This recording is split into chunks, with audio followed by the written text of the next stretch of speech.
What a week. Oh. What a week indeed.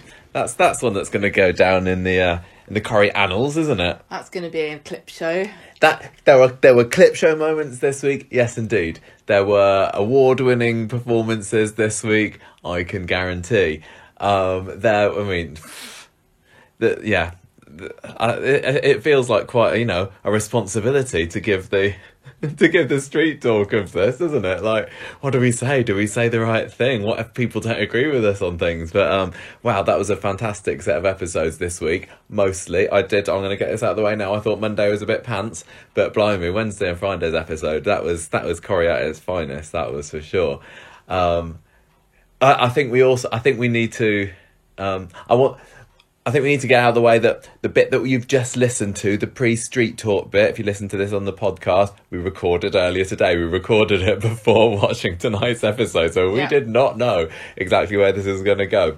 Also, we have also recorded the news bit. So I think we talk a little bit about in the news about, maybe Sally Carman's going to have some big things to do this year because she's been nominated in the TV whatever awards. Yeah, I think we know that she's going to be crying a bit this year, isn't she? She's going to do a bit of acting, old Sal, this year. But you know what? I feel really sad. I feel like I want to cry. Don't cry. You can cry on the podcast, Gemma. Don't be mean. Right. I think there's a few things we need to get out of the way first before we do our synopsis. And this is going to be a long synopsis because there were like 2 stories this week, weren't there? There's the Sharon confidential information stuff that started last week but stopped dead at the end of Monday's episode, and then obviously all of the stuff with Nina and Seb, and I mentioned in the pre-street talk bit that I have had one storyline title shut down by Gemma, but I don't care because I've got a better one. Gemma, is this not the best storyline title? It's not even disrespectful or anything. I've had this storyline title on the back burner for about 3 years now. And I thought it was going to be Christmassy, but it's actually funerally. This storyline is called A Wreath for Franklin. Yes, A Wreath for Franklin, everybody. That's brilliant. Even if I do say so myself. Now, I think, what should we talk about first? How do you want to kick this off? Do we do the synopsis? Do we do about what we thought? I think it feels like we need to talk a bit about the actual story that this was based on. Right, hang on a minute. So, I don't know why you'd be listening to this if you haven't seen Corrie, but I know some people do. I assume that you know what has happened, but if you haven't, none of this is going to make any sense. So, this week, we had Nina and Seb walk home past a wasteland where you had Corrie, Eli, with names, Asher, and some anonymous teams. Summer, Kelly, that's right. So Asher and Summer left, leaving the ne'er-do-wells, and Nina sort of got herself involved with the fact that she was worried about the girls because they were a bit drunk and they were around the lads and they were being really leery. So she's like, just want to make sure you're okay. So she spoke to them. She got a slap from Kelly for her troubles. Then they walked home. I don't know when, Gemma, you want to kind of bask in the glow of always being right about Kelly. I mean, yeah, you can do it now if you want to. Let's just talk about the serious stuff at the beginning. Go on then. So they're walking home and they're obviously scared. They can hear people behind them. They know it's that lot that's coming after them, and they don't know what they're going to do. And they keep walking, hoping that they could get home before they catch up with them. Seb gets his phone out to try to make a phone call to be casual, and then they just get attacked. And it's Corrie and Kelly with Seb, but we don't see what happens. We see that Corrie kicks him, but we don't know whether Kelly does. Yeah. And then Nina runs off, and we don't see what happens to her. But eventually, what happens is they both end up in hospital, and at the end of Friday's episode, Seb dies. Now, I thought this was going to happen all week. I was like, I reckon Seb's going to die. I definitely think Seb's going to die. Because he was being so nice on Wednesday. He was like, oh, just in case we never see each other again. I mean, the clues was there. The clues were there. You're right. The first half of Wednesday's episode, he was just being the loveliest guy on the planet. It was like being the nicest Seb has ever been. Giving his little life. Plastic ring to Nina. Then he had the classic cliched, I have to say, fallout with his mum, where she thinks that, is when she asked him to be to give her away at the wedding, didn't she? And he can't because he's got to go and get a nice necklace for her, and then she takes we talk about this more detail. Okay. So I think watching it was horrible. I don't think there are many people who are lucky enough to have never been harassed on the street who are listening to this. I think pretty much everyone can feel that fear that you get, that tightness in your throat when you're walking past a group of people and you're scared and they have a go and you just hope that they leave it at that. And if they start to follow you, or the terror that you feel. So watching it was way harder than I thought it was going to be. I knew this was coming up, but when I was watching it, I was taken aback by how my body reacted. I was actually It takes scared. you back there, doesn't it? Mm-hmm. So this story is actually based on a real story of a murder that happened in Lancashire? And it was a hate crime where, unfortunately, a young girl called Sophie Lancaster was killed by a group of boys when she was walking home with her boyfriend in a park. And they worked with Sophie's mum, Sylvia, I think. Coronation Street did, yeah. Coronation Street worked with her in order to try to get the story right, to do it justice, to bring this to people's attention. Yeah, I read that, interestingly, that Sophie's mum said that she has been kind of behind the creation of Nina as a character right from the start. Yeah, her mum's Sylvia. Yeah, so this is a long... This has been in the can for a long time. Not in the can, that's not the right word, is it? This has been in the pipeline. I knew it was in something for quite a long time, but I would have never even guessed that the character of Nina always had this tragic trajectory ahead of her. It's so sad, and hearing about it, I had memories of this happening at the time. So this happened, but I didn't know much about it. It was a long time ago. So it happened in 2007. It wasn't in Lancashire. 11th of August, she was attacked with her boyfriend, 5 boys. Well, they were all quite young. I don't really like diminishing people by saying boys to try to make people feel sorry for them because they murdered somebody. It was also, and it was because she was in hospital for 13 days, and then it was similar. She was 20 when she died. She was 20 years old. Similar reasons for their attack on her as well, aren't they? They were attacked because of the way that they looked. Because Sophie was a goth. They called her names and then they kicked her to death. So this story, I think a lot of people who listen to this show feel like they're a bit different to other people, or they feel a bit weird sometimes. And so it really hits you when something like this happens to somebody for the way that they look.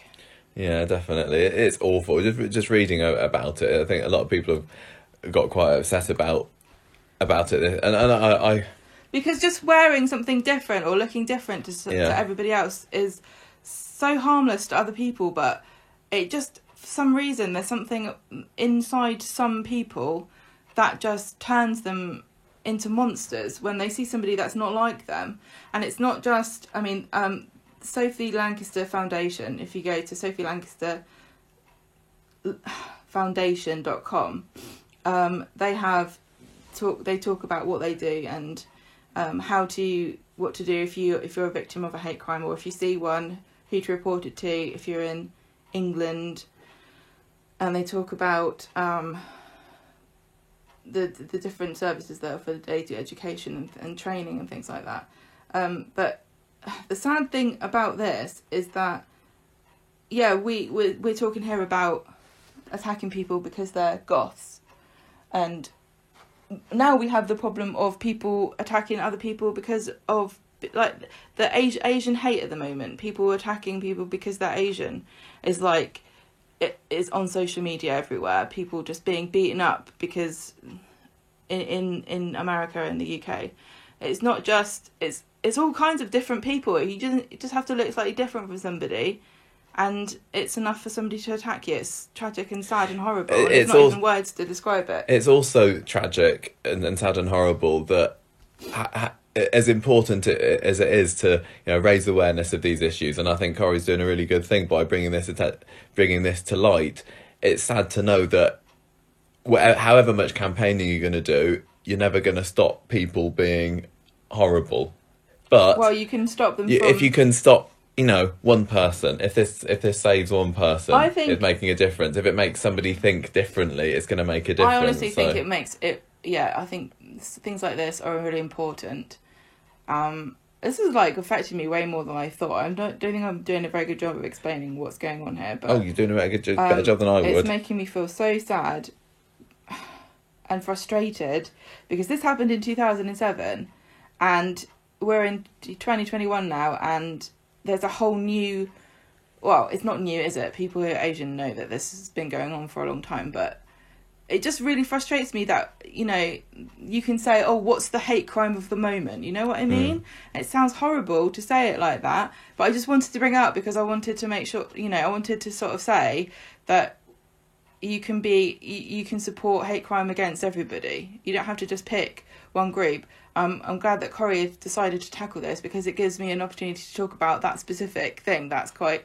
that I feel really badly about too, because of coronavirus and everything. People targeting Asian people in the UK and in America to attack them, to beat them up, because I don't know. Again, I can't understand. I'm glad I don't understand that kind of hatred. Yeah. Well, let's move on as to the fortunately not real life Coronation Street, and chat about what happened there and what we thought of it. Did we enjoy it? Did we hate it? We can't be sad and serious all the way through this episode. No, but I think it was really important that we mentioned Sophie at the top of the episode. And I think I don't want to be too cheesy about it, but I think it's lovely to turn something horrible into, a cause for good. Yeah. Oh, absolutely. So, you said all week you thought that Seb was going to die. What? Yeah. How much? Let's just completely change tack here because I'm going to cry in a minute if I keep on talking about this. I just want to say I was right. I said Kelly was evil all along, and I also was completely convinced before Wednesday because I knew this was going to happen. Because they were talking about it and they put a lot about it on social media, and you mentioned it to me as well. I was like, I reckon Seb's going to die. I'm pretty sure Seb's going to die. And then when the episode was like, Mum, just in case we never see each other again, I want you to know that I love you. And then on Friday, when Abby started saying, oh, I'm going to get him some of that Diplats for his tea, he's going to die. Abby was in denial. She was, perfectly, rational and sane and normal coping reaction. Poor Abby. To this, say this is what's going to happen when he gets better. And we were talking a minute ago about what happened when Luke died. And this feels exactly like it did when Luke died, where if you were to ask me, a month ago, who must we never kill on Coronation Street? I definitely wouldn't have said Luke before he died. Definitely wouldn't have said Seb. But now they're gone. And now he's gone. I'm like, but he was so young and beautiful. It was very... The parallels between Luke. Hair. It was because he's a young boy, died in violence. Yeah. But it was an exciting story and it makes you feel guilty because... I know, it makes it exciting. And when it happened tonight, I was feeling kind of excited. So it's really horrible. It is. And I've seen so many people saying, I don't want Seb to die.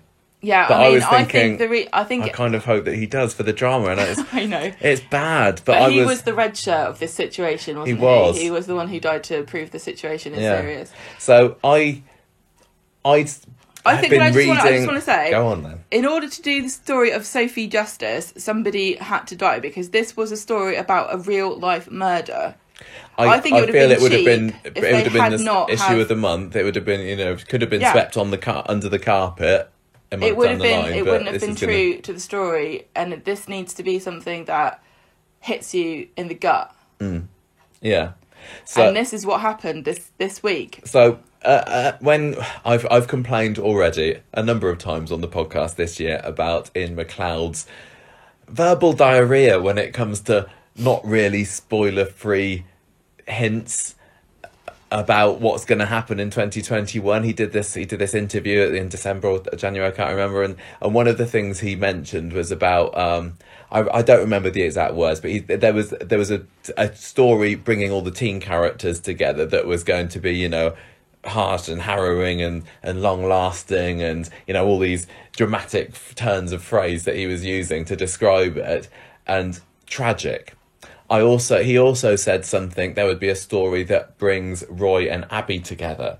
And I remember reading this at the time, and I was so stupid. Well, no, you know, a story that involved those two, which it does. I'm not saying that they're going to start. I don't know. Roy, Abby's going to ditch Kevin for Roy.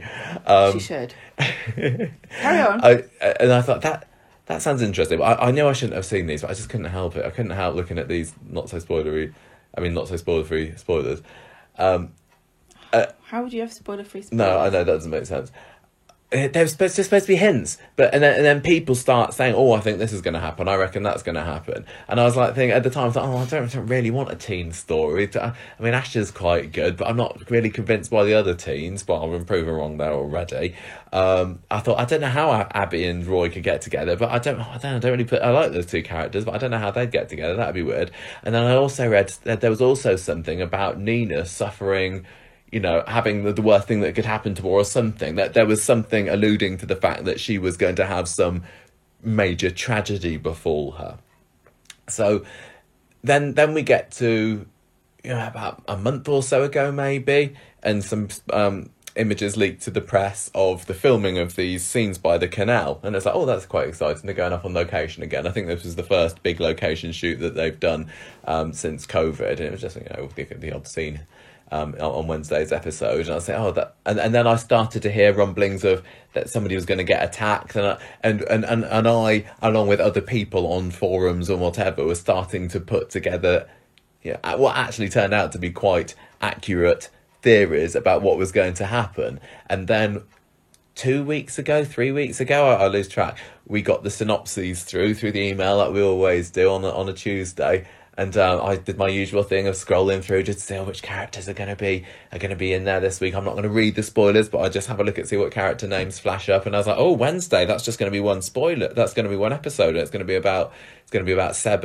one story in the episode, and that's going to be about Seb and Nina. And back at the time then, that was just when Seb and Nina were getting together. And I told you, I said, oh, Gemma, there's going to be a Seb and Nina episode coming up soon. You said there's going to be a two-hander. I said, oh, no, I didn't say two-hander. Did I say two-hander? Yeah, you okay, did. Well, I said it's going to be a story just about these two characters. And I said, Seb and Nina. And I said, who cares about them? Because this is how quickly Corrie viewers have fallen in love with the idea of Seb and Nina, isn't it? And literally it's over. 2-3 weeks ago when they first got together, it's like, oh, come out of nowhere. Isn't it frustrating that they can do it when they want to? It's immensely frustrating that they can make a good relationship that's romantic and sweet and soppy and lovely, and it's not just for come to bed with me. Yeah, that's the main problem. And one takeaway that I've got from this is, you know, maybe it can happen again. Yeah. And the fact that they can bring these two characters who didn't have anything to do with each other together and make them fall in love and make the nation warm to them so quickly means that maybe it can happen again. Oh, I'm so sad. And so then it was beginning of last week, I think. Yeah.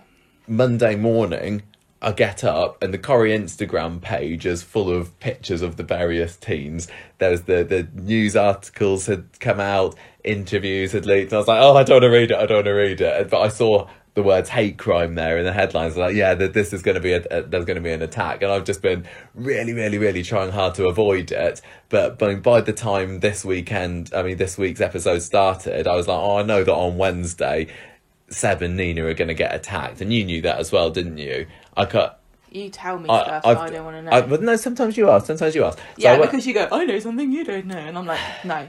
So Wednesday's episode, you knew it was going to happen. But like you said earlier, actually watching it there, it was a lot more difficult to watch. Made me feel panicky. It was. And it was one of those times, which doesn't happen very much on Coronation Street, where I can sit there and watch it and be panicky. And neither of us are the sorts of viewers that will sit there and cry at an episode. And lots of people have done. And you so say that's that, good. but I don't cry because I want to be brave for you.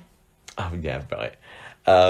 I do feel like crying, but I don't want to cry because you make fun of me. I don't make fun of... No, I said you would. I'd cry at Forrest Gump. You'd make fun of me at that, actually. Well, now that's different. Very, very, very, very, very little on TV or film make me cry, but it's been really nice to see how this has touched people. And I mean, it's been really nice seeing people cry about this. But it definitely got me... It got me on edge, and that's when I know that Corrie's doing a good job. It's sickening. Now, by the end of Wednesday's episode... Yeah. We had that cliffhanger, didn't we? What? With the beep, beep, beep. What beep? The Seb's machine. Oh. And Abby's like, oh, I think I've just stepped on pulled out a wire or something. And then she's left in there. She's trying to be... She's kicked out while the nurses are there defibrillating him. Yeah. And I was like, blimey, is he going to die? I didn't know. And that was a fantastic cliffhanger, because at that stage I'd been sort of thinking, so who's going to die and who's not? I was pretty convinced at that time that Nina was safe. One, because... I just think Nina's safe because of what she brings to the show. Yeah, and that's the main reason. I don't want to be mean about Seb, but Nina is a character we haven't seen before on the show, I don't think. No. And she works so perfectly with Roy. They would be stupid to get rid of her. She's the best thing that's happened to Roy since Hayley. Yeah, and she's one of the brightest sparks of new characters that Coronation Street has had for a long time. She's got massive following.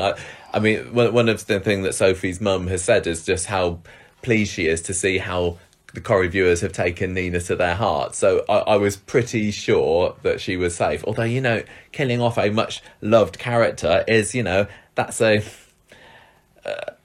dramatic technique that gets used, isn't it? Kill off the beloved characters to really get, you know, people.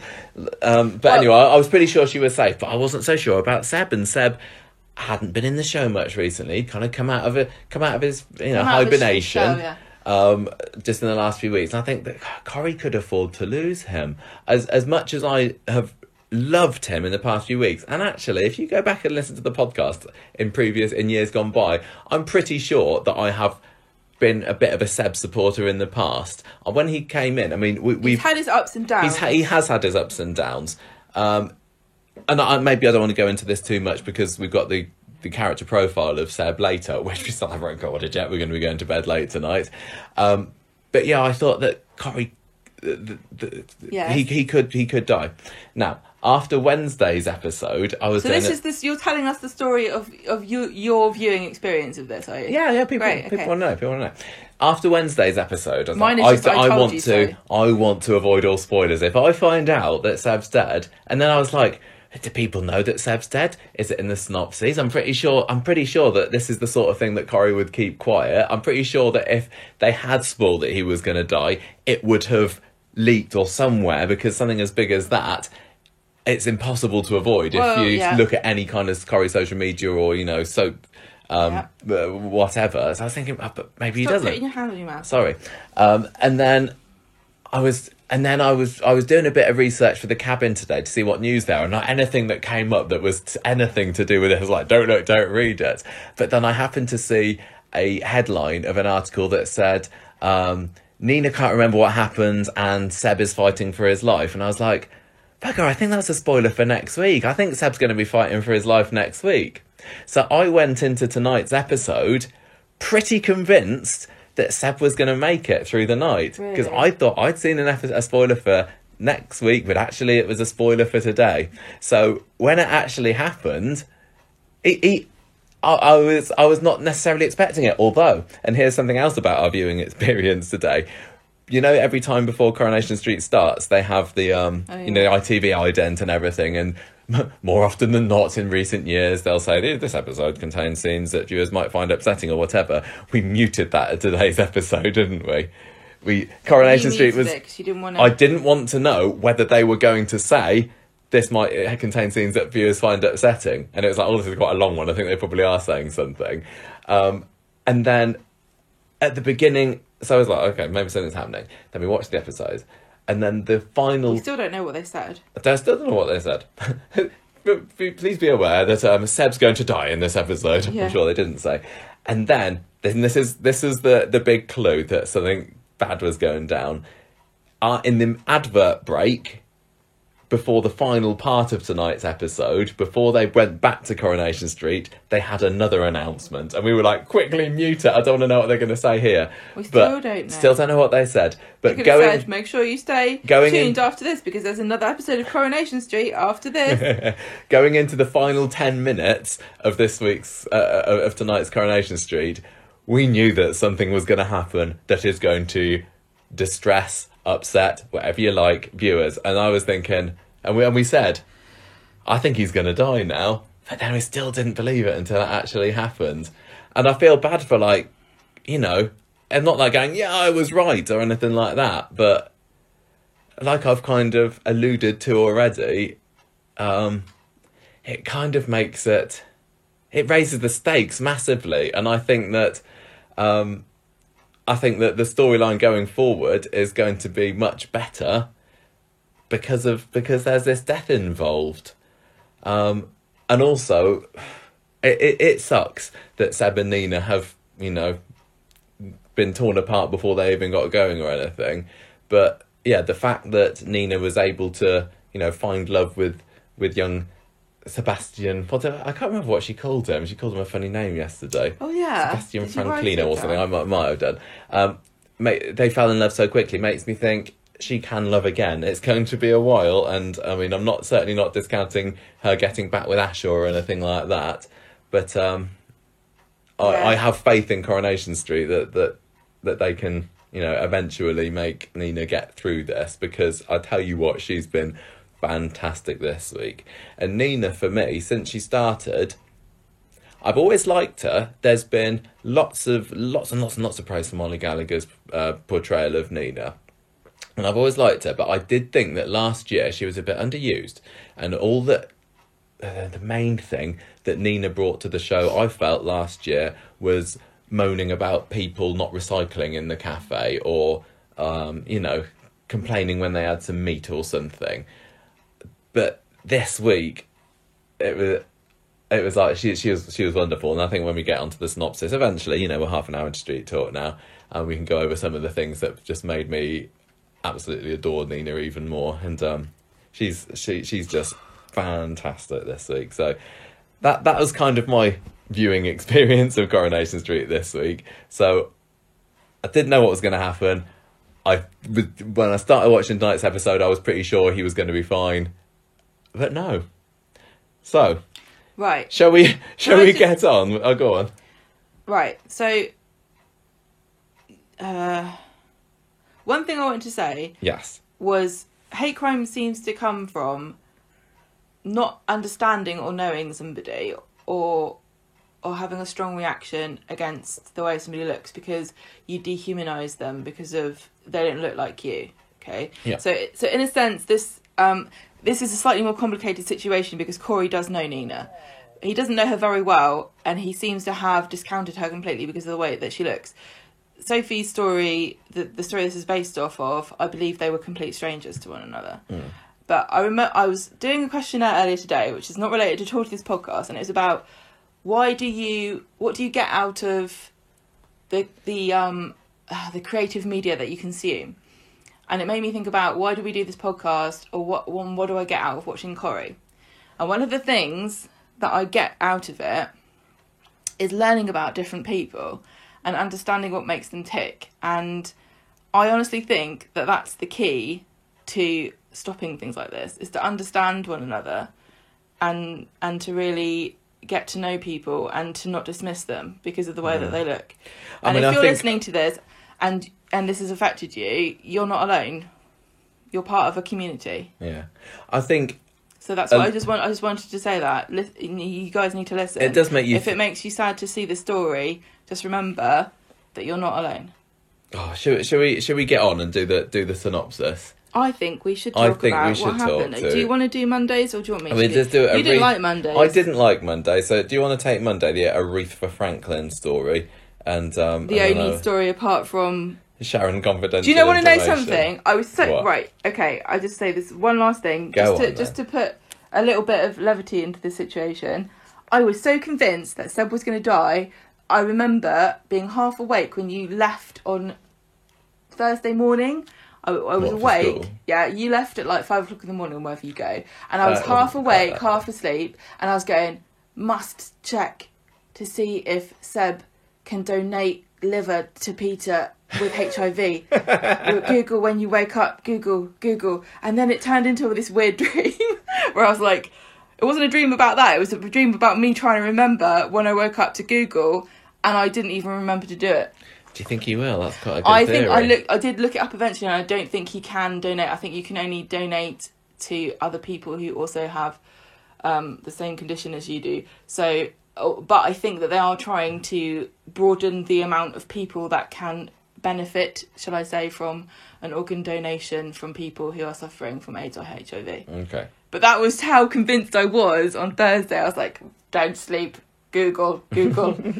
Right, so Monday, he's fine on Monday. There's no need to worry. It was more wedding stuff on Monday, wasn't it? I'll tell you what happened. Go So on the then. wedding's in 2 days, but you don't need to worry about it.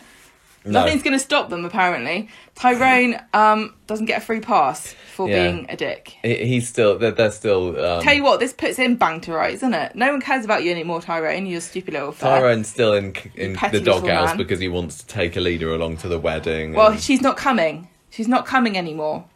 Kevin tells Tyrone he wants to put all of this behind him. Abby's not quite as forgiving about this.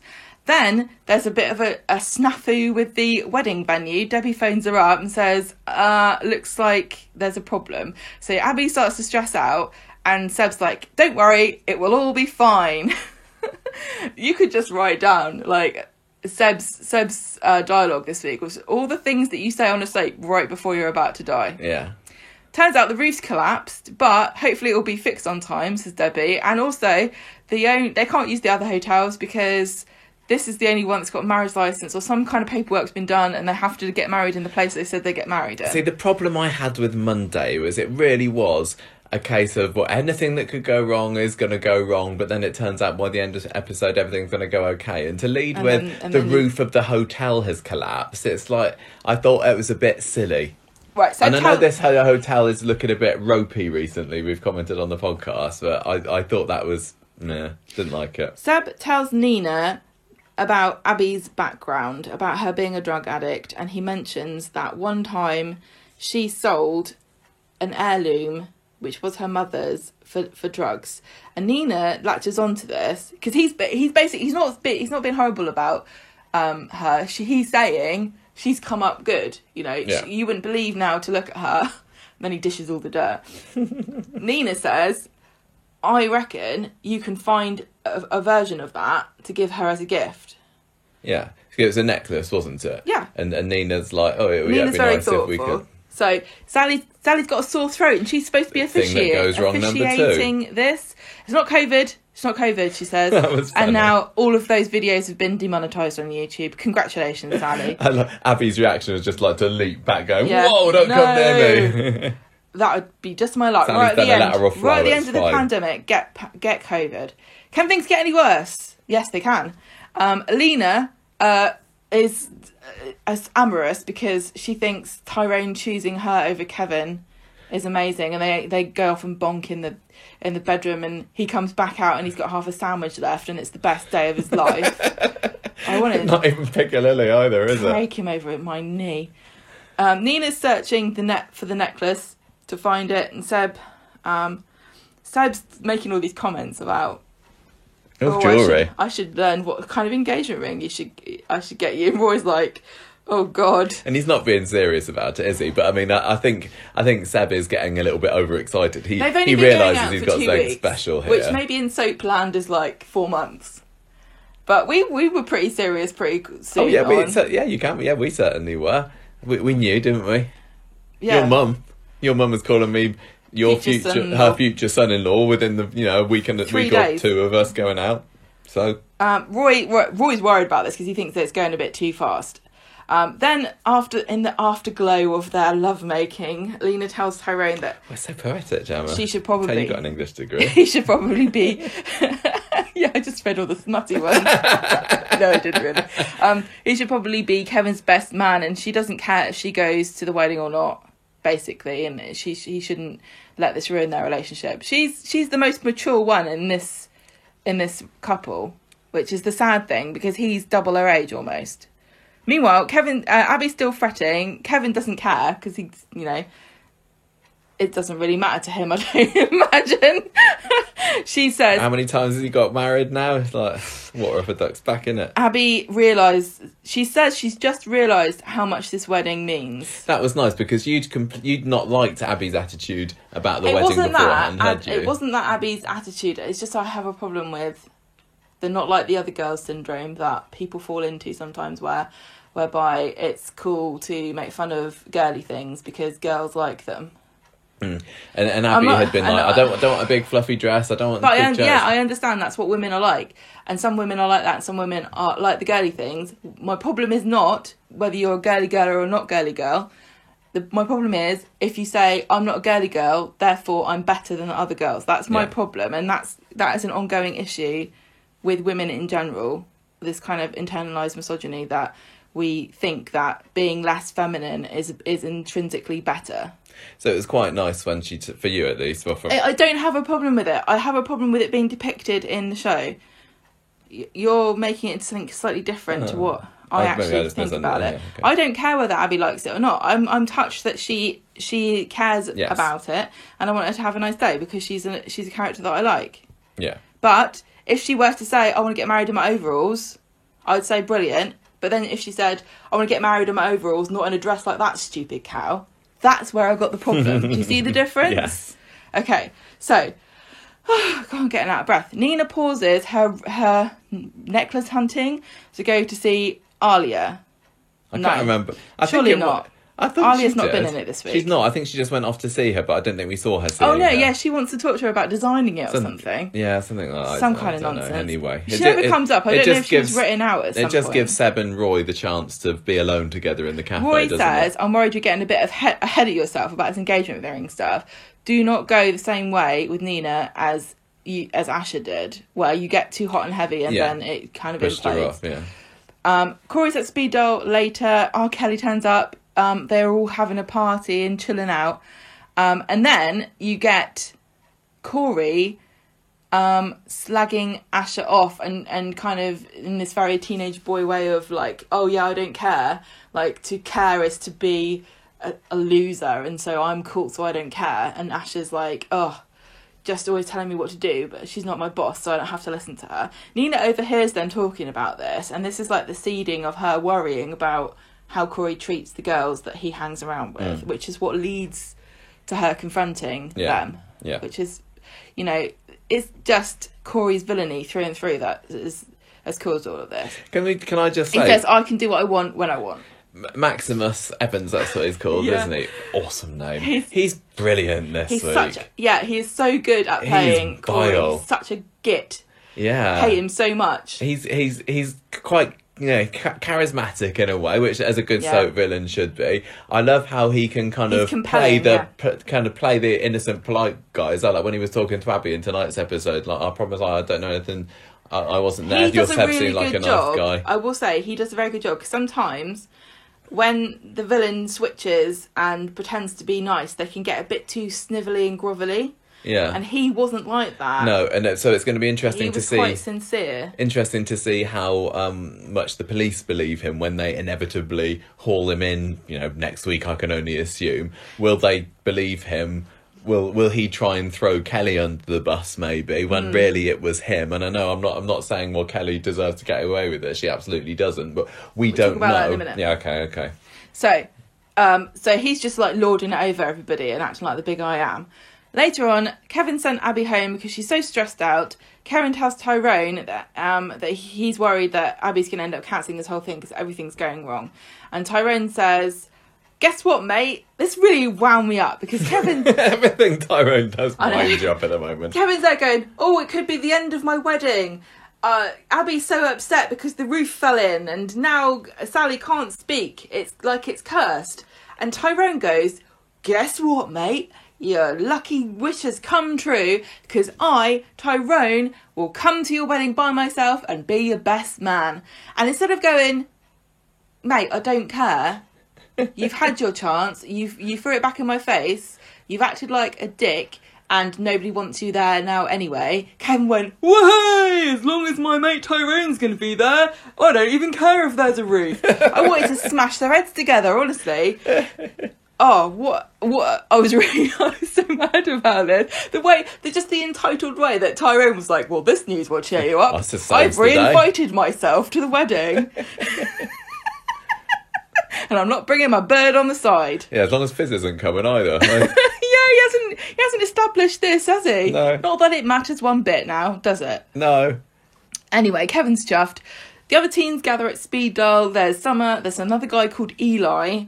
And they all go out for a smirk. Yeah, go for a smirk out. If you weren't sure completely whether they were villainous at this point, the fact that they've gone out for a smirk upstairs, they're smirking at people outside, smirking their cigarettes. Now you know. Maybe they're vaping. Probably, but you know. It's the cool thing to do if you're a teenager. It's not cool, don't do it. Summer ribs Kelly about fancying Corey, and Kelly tells Summer that she fancied Eli, and I think that kind of that's why Summer ends up going off with them on Wednesday, because she's kind of got the hots for Eli. So Kelly says that Eli for some fancies reason. you, Summer. Kelly says Summer says, "Kelly, you fancy Corey." Yeah. And Kelly says, "Oh, you fancy Eli." Oh, okay. Yeah. I don't. Eli doesn't care about Summer one way or the other. He's. Eli was also a bit of a scrote, wasn't he? Yeah, he was. Asha comes into the cafe and she is such a square. I wanted to give her a pat on the head and send her back home with a milkshake.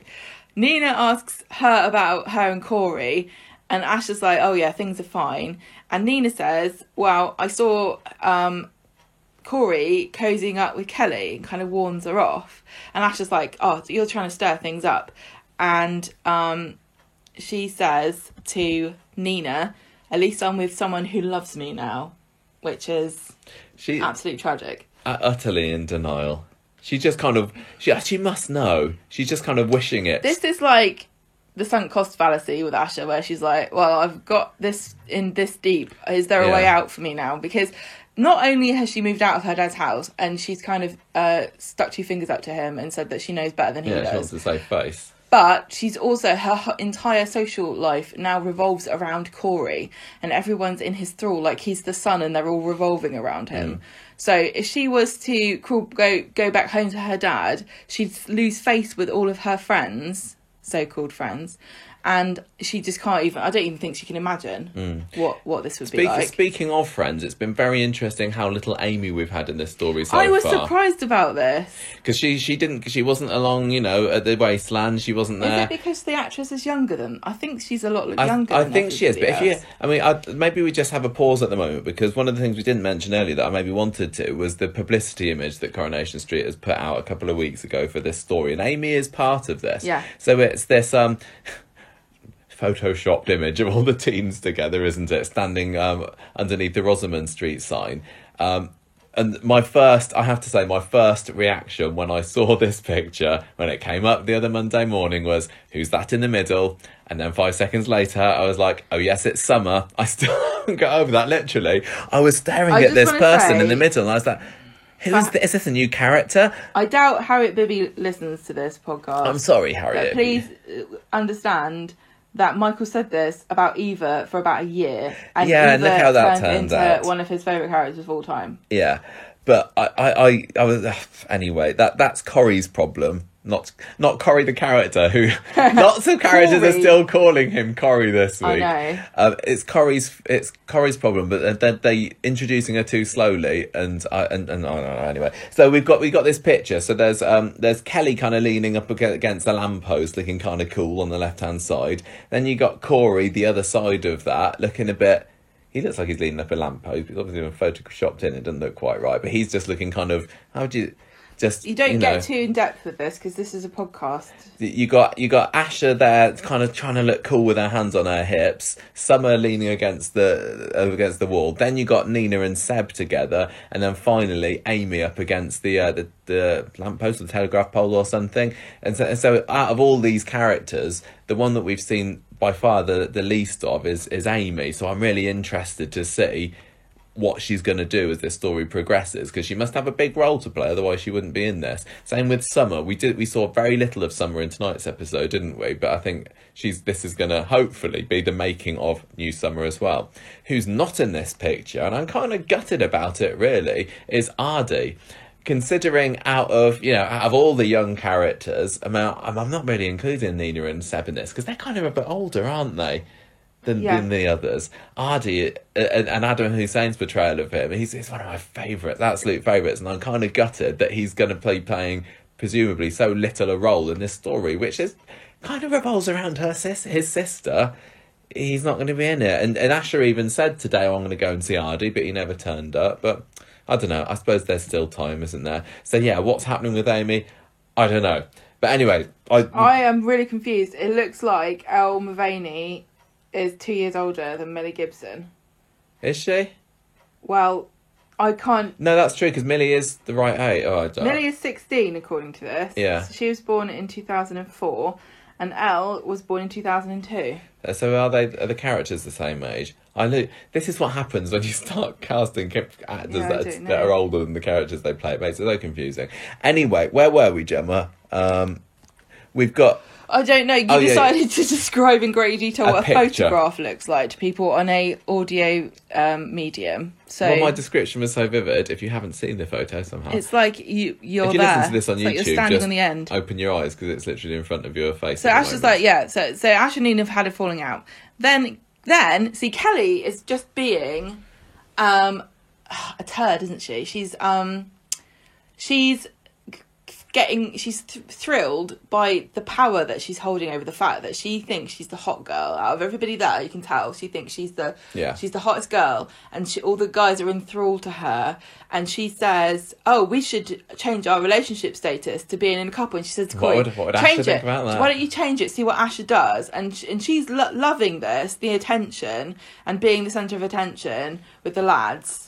And having a great time. And Summer suddenly pipes up, "I don't think that's very nice." And then the boys go, "Ha ha," and Kelly tells her to grow up. Now, Summer really does have a pretty strong backbone here. She does this a couple of times this week, where she'll call people out and then leave. I think she's really brave. I don't think I would have been this brave when I was her age. No. And I think if people are honest with themselves, I don't think that many people would be. I think she's quite a special person. She's always been mature for her age, hasn't she? And maybe she realises that, the others are being immature and childish about it. Yeah, so she calls them out, but they don't really care.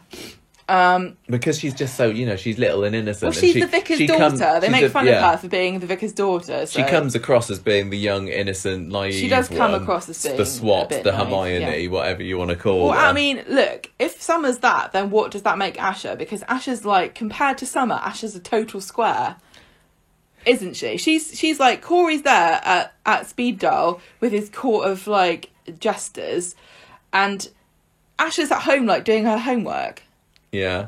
And the vicar's daughter's there going, "You're being a bit mean." But Asher's not even there to call them out. But I think also Asher's trying to make the best out of this situation. That she's just moved into this flat, and she's trying to make it look. She's trying to be like, I've got a house now. I need to. And I'm telling everyone that this is the perfect life, so I need to, make the tea, I need to do the washing. She wants to make this work. She reminds me, I don't know if anyone reads Enid Blyton anymore, but if you read Enid Blyton when you were a kid and you ever read The Famous Five, she's a total Anne. They'd all be off having adventures, and Anne would be back at the cave, reorganising their collection of stones and putting a little bunch of daisies on the table and cutting the chocolate cake and pouring ginger beer into tumblers. You're right, but she's not. Yeah, Summer's been the proper nerdy SWAT one, and she's characterised as that. Isn't she? Asher, I wouldn't say isn't a curly sort of character, is she? Who is? She's tried to. Nerd. I always think she's tried to be a bit more adventurous, hasn't she? Yeah. But I think that she's done that, and I think it scared her whenever she's done it. I don't think it comes naturally to Asher. She's definitely acted out before, and she's always trying to latch onto this popular crowd, but I think it's uncomfortable for her. That's the impression I get. She's like a moth to a flame.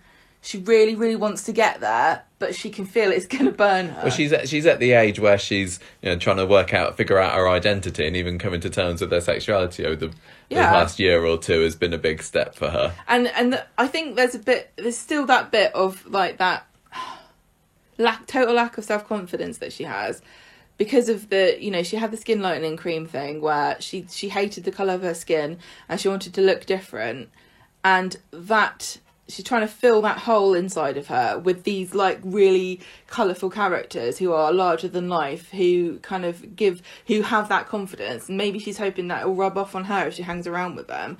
Because let's not forget, two of these people in this group of so-called friends distributed pornography of her without her permission, because it was Kelly that took the photos that Corey recorded without Ash's permission and sent them to everybody in the group, and then the people that were at that party then put them on the internet. Yeah, and despite all this, she's so desperate to be popular, and so it's also the fact that that's a totally understandable thing that you go through when you're a teenager.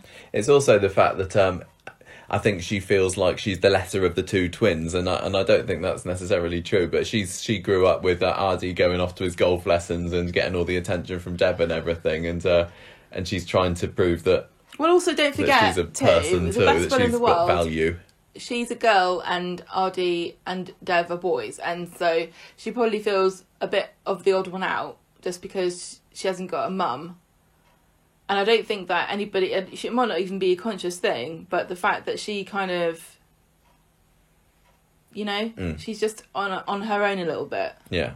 And obviously that's not anybody's fault, but it probably adds a bit to this anxiety. I blame Carl Monroe for setting fire to the Rovers, personally. Really, it's all down to him. Everything that happens is because of that one fateful night.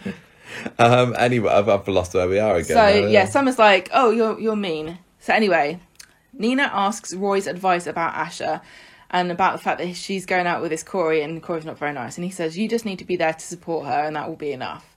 So Seb comes back. He hasn't found this necklace. And he then tells Nina that they should slow things down and he should move back out. Because of what Roy said to him earlier. Yeah, because that's playing on his mind, and he probably agrees with Roy. Because Roy's quite sensible, I think. Almost everybody would take Roy's advice, but I will point out he's not always correct about everything. Nina says, "Oh wow, why don't we just break up if you're going to be like that about it? What's wrong? What if you're looking for the exit?" And he says, "No, I'm just scared of losing you. I don't want to come on too strong." And Nina realises that Roy's been sticking his neb in. Kevin and Debbie go to see Abby later. They have put more men on the job, and the roof will be fixed. This is where it just goes back into place, and it's like, oh well, that was a bit of a needless drama for me. I thought it was stupid that they said that the roof just randomly collapsed. I don't know whether Gary Windass has been doing something with the hotel roof as well. Roofs collapse around these parts, Michael. They do. There's something going on. Did Phelan put the joists up for the hotel roof? We'll never know. We will never know. That's kind of solved because they're just getting more men on it. Well, they basically go, Abby, guess what? All the things you were worried about, don't worry about them. Roof's been fixed. Tyrone's going to be best man. Sally's on the honey and lemon. She's fine. And Abby's like, wow, not only am I getting married, but I'm getting married to a real problem solver. Thanks, Kevin. You're great. You're the best man. Oh, no, that's you, Tyrone. Asha phones Corey to see if he's going to come back to the flat. And he's there with all his mates. And he's like, just being horrible. And she's like, oh, I miss you. Come back to the flat. And he's like, no. Leaves her by herself, sitting there. Nina has a confrontation with Roy and sort of points out that he's been meddling, and he apologises and says, I was just trying to protect you. She forgives him. She and Seb are back on again, and it's like they were meant to be together. So basically Monday was all like, oh no, it's fine. Well, that's what you also had with these two, last week and the week before, wasn't it? When they had that little falling out, and then he had to get his nana flowers. He's the one that's going to need those. Yeah. Right, listen. I'm just thinking to myself here, now this is an event week that Coronation Street have advertised and promoted and want people to tune into. And if you're a viewer that is not familiar with Coronation Street and you're like, oh, I better watch this episode to see if I can sort out what's going on. You said, you didn't like this episode. It was very much like Everything's fallen down, but I've picked it back up again. But I will point out to you, if you're a new viewer, that episode actually really neatly introduces you to all the people, all their problems, and sets everything back to how it was at the beginning. Yeah, that's true. As like a little introductory taster to these are the key players of this week. This is what their relationships are to one another, and this is what they are concerned about. So we got established. Abby's getting married. She loves Seb. Seb and Nina are together. All the teenagers are mean. Corey and Asher have a relationship. Nina and Asher used to have a relationship. All of these things are being put into place, and they're still fairly entertaining for regular viewers, but they are. I think that Mondays was for new people. Yeah, I left Monday thinking that was okay, but I was, fairly safe in the hope that Wednesdays was going to be better. So Wednesdays then, so it starts off with Sally's voice being magically healed. She goes over to see Abby, doesn't she, who needs help with her vowels, which are at this stage just Kevin. I thought it was quite funny. Here's a little thing, little life hack tip for Coronation Street characters. They've already written them. The vows, they're already there. They've already come up with them. Hundreds of years ago. Don't need to make your own ones. You can ones. just copy those ones, and guess what? No one cares. But Abby's wedding so far isn't exactly following all the traditional. It's the one thing you don't have to do your homework for when you get married. Why do people stress about this? There's so many other things that you need to stress about than writing your own vows, man. So speaking of Kevin, it's his stag do on Wednesday, and I love the stag do. Can I just quickly ask a question? Has anybody on Coronation Street ever just written their vows out without worrying or saying anything weird and funny? I don't think they ever have. No. It's either I'm going to say something quirky and fun, or I'm going to stress about it and then say something completely perfect. Yeah, I'm going to ad-lib perfection. Yeah. Kevin's stag do is going to be happening, but before Seb can go along to that, he has to go to York because he's found a necklace that's similar to the one that he's been looking for online. York is apparently not too far away from Weatherfield because he's able to get there and back pretty quickly. And when he drove off in the van on Wednesday, I was like, hang on a minute, I thought I knew what was going to happen in today's episode. Isn't he and Nina going to get beaten up? Aren't they going to be walking around together? Why are they splitting these two up at the beginning of the episode? But they solved it by just making him drive really fast there, I suppose. Because Nina at this point says, I'm going to come along, but she ends up staying behind because she doesn't want to leave her in the cafe or something. No, so that was odd. Confused about that. That was odd, but never mind. It's an hour and 20 minutes from Salford to York. Oh, maybe maybe that's not too bad after all. I did tell you. I said, he's not coming here and driving to York. He's driving from there to York. So Asher go to see Amy, and she says, well, Corey came home super late last night, and I'm a bit concerned. Amy wants to know more, but Asher, because they've gone around to do French revision together or something, and Asher kind of realises that I can't deal with this at the moment. There's something not right about my relationship. I need to go. So she leaves Amy to do her French toute seule. Tyrone and Tim, meanwhile, are getting some mysterious bags together for Abby. And you said, oh, Michael, they've got out the fancy dress again. And I was like, oh, yeah, there we go. Because, we've got a problem with fancy dress on Coronation Street, haven't we? But this was suitable. We still don't know what it is yet at this point. Back at the flat, Asher asked Corey where he was up to last night, and he's like, "Oh, just out, with my mates." And she's like, "Oh, was Kelly one of them?" She's worried that Kelly's moving in on her man, and he kind of accuses her of being a bit needy and insecure about this. He doesn't care a jot about her, does he?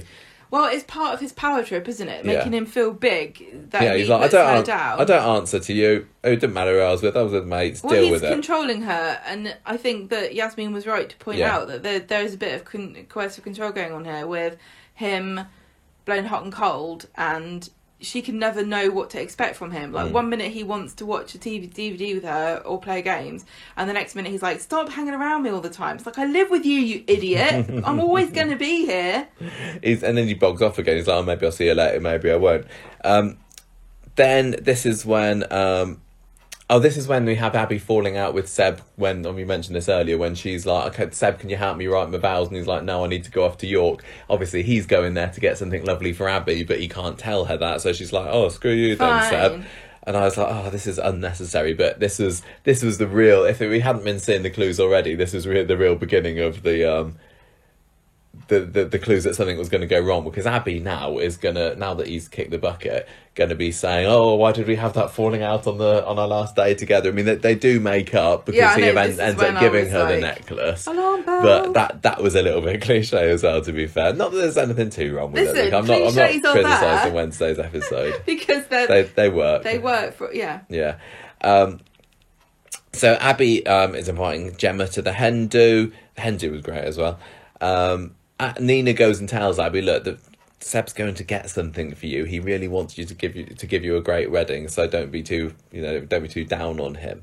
So the teens are all going off in Eli's new car, which he has nicked from somebody. He says the house he got them from, they've gone on holiday for 2 weeks or something, so they're not going to find out for ages. Aren't they? So he's got this flash red Romans. car. It's him. It's got some other nameless teens. It's got Corey.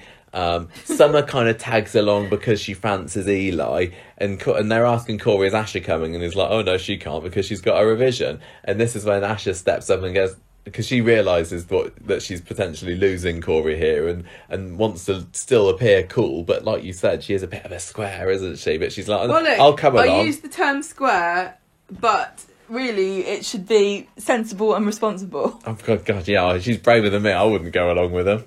No, she's not big. She's buckling under peer pressure. Here. I'd be like, no, you're dumb. Anyway, so but she's yeah, backed herself into a corner. She has. She's kind of got no She's choice. gonna be really. homeless. Yeah. So they all get in the car together. They go off. Seb comes back from York at this point. Abby sees him, apologises to him for jumping the gun, and says, oh, will you give me away? So okay, that's quite cute. He gives her the necklace. She's all choked up. Sally Carmen. It's too small. She was. We've seen a lot of. Thank you. We've seen a lot of Jane Danson squeezing out the tears in the past 6-8 months, haven't we? But by gum, Sally Carmen, she was rivaling her this She week. has become the new Weatherfield Waterworks. She has. She's there. It's been passed from Rana to Leanne, now to Abby. And just so you know, coconut water, you need to replenish your electrolytes. So Seb and Nina head out, and then they have some funny pants about moon landings or something, wasn't it? She was pretending that she thought that they were fakes, and he was trying to convince her. She's like, oh, no. It was just all lovely, cute stuff recently. She said really, Stanley Kubrick filmed them. Yeah. And I put on Twitter that he Stanley Kubrick did in fact film the moon landings, but he was such a perfectionist that he had to do it on location. But that wasn't my joke. I stole it from somebody else.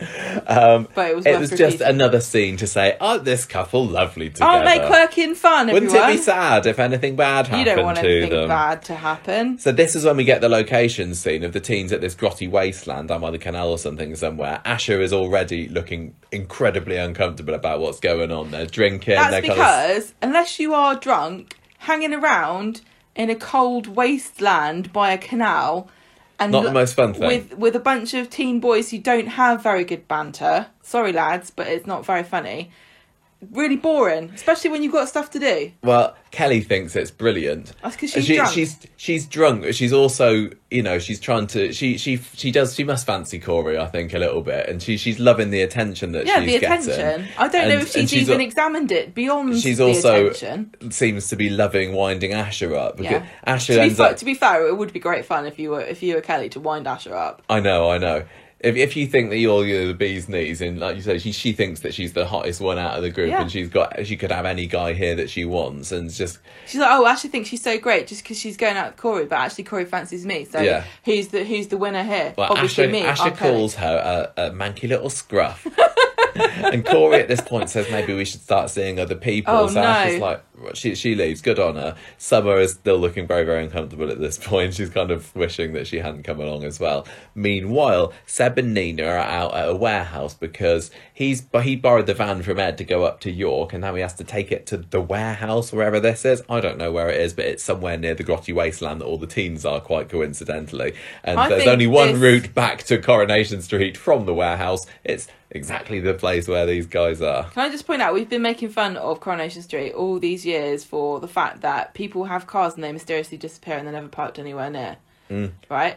If they really are all parking their cars in this mysterious warehouse, I'm surprised more people haven't turned up dead. Because it's not really it doesn't seem very close, does it? Not really. It takes you so long to get from this parking space to home that you can be in several different locations and get murdered. Well, they're so far apart that when they went to the warehouse, it was raining. Yeah. In the wasteland, it was like nice sunsetty. And wasn't it? Yeah, it was like near the end of the late day, and the next spring minute kind of it's weather. like absolute darkness, and they're going through a ginnel. Anyway, he gives her this £1 ring that he got for his Not own only little does he give fake her this plasticky, ring, cute, lovely. but he goes down on one knee. He does, doesn't he? And she ends up. She loves it. She ends up dropping this during the attack. Yeah. I don't know if she's gonna. I'm sure she'll get this back in some kind of symbolic, like the police woman will go, "Oh, love, I'm so sorry about what happened to your boyfriend, but we found this on the floor. I don't know if it belongs to you." She's going to do a Hilda, isn't she? Yeah. She's going to do a Hilda. And I mean, he kind of goes down on one knee, and she says something like, "I have to say yes now, don't I?" And they weren't engaged, but they kind of were, and it's so typical of like the kind of person that Nina is, where everything's a bit sarcastic and silly, but also a bit serious. And I'm sure, like me, it can be difficult to pass where the sarcasm ends and the truth begins. Yeah, she was just like acting along, but there must have been some some kind of real true. Yeah. And in her mind now, perhaps, when she looks back on that moment, that will take on a much greater meaning than it did at the time. Yeah, so they head off. They say they're going to go back watching. I don't know whether they actually do or not, and they don't bring it up again. But meanwhile, Kev's stag do is in full swing, and this was brilliant. And as much as Tyrone irks me to no end at the moment, him dressing up with the Kev moustache, the Kev eyebrows, doing this was so meta. I don't think he was doing an impression of people doing a Kev impression, wasn't he? Just Rosa, Sophie, where's Sally? Oh. It was brilliant. It was so funny. You're right. It was the sort of thing that people who doing impressions of Coronation Street characters would do. Yeah. And it's weird because obviously Tyrone would not know this. It was a little bit fourth wall breaking. It was a little bit, yeah. But anyway, definitely the whole. Where's Sophie? I'm sure there's a comedian or someone who does an impression of Kevin that says these things. Well, we know someone else who does a very good I do know somebody else who does a very good Kevin impression. Anyway, I've lost where we are now. So anyway, there's Roy there looking incredibly uncomfortable. And I was thinking at the time, why is Roy there? But he mentions it later on, doesn't he, when he's talking to Nina about his being uncomfortable in social situations. Well, why did he go? On. Why was he invited? I don't think I'd invite Roy. No offence, because I don't think he'd like it. Why was Roy there? I'm sure there's a really obvious reason that's just not leaping out to me at the moment. Is he linked to Kevin? No. Abby, no. He's like going, I think I'm going to be in a story with you. Can I be in this bit? And he's linked because his niece is going out with the bride's son, I guess. Wow. That's good enough reason. But tell you what, in these COVID times, you've got to get the numbers up, don't you? He was looking exactly as I would probably look in this situation, sitting at the side of the room, going, why desperately am I here? trying to reattach my moustache every 5 seconds as it was falling off. That was lots and lots of fun. Oh, and then Dev comes in with his reindeer, doesn't he? Yeah. And there was this, I think it was Dev, who was like looking at himself, preening his moustache in his little hand mirror as well, wasn't he? Anyway, Nina and Seb at this point run into the teens by the canal, and this is where it really starts getting tense, wasn't it? It was brilliant. Nina can see that Summer's very uncomfortable, and like you said earlier, I mean, so some of what's happening now we've already talked about, so this is where she's like, you don't mind if we stick around, do you? Because she wants to protect the girls. She definitely wants to protect Summer because she knows her and she's friends with her in a way. I mean, she's a neighbour, and even though her and Kelly have had beef in the past, she recognises that she's in a dangerous situation now, and that's one of the many, many things that made me love Nina this week. Just she knew that this was a tough situation for her, but she stuck around for the sake of these other people who were potentially in danger. Well, she wasn't thinking about herself. No, she wasn't. Moment. She was thinking about the girls. Everything that she was doing throughout the rest of the episode was selfless. It really was. Well, I mean, And I she- just want to point out that she at no point thought that there was violence in the offing here.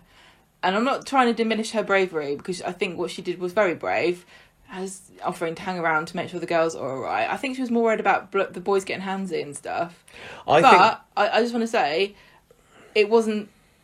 She couldn't conceive of what was about to happen, and that's what makes it even more tragic. I'm not sure. I see the way I watched it. I read it as she knew that it could happen, but she thinks it's the right thing to do to stick around to it. No, but she's being laughed at for being a goth, and she seems quite unfazed by it. But she's unfazed by everything. She's probably had all of this so much in her life. I mean, she had the eggs thrown at her door after her dad died. She's had people attacking her for who she is, so she knows that people can be like this. Nina has several times in the show so far had people be cruel or even throw things at her because of the way that she dresses.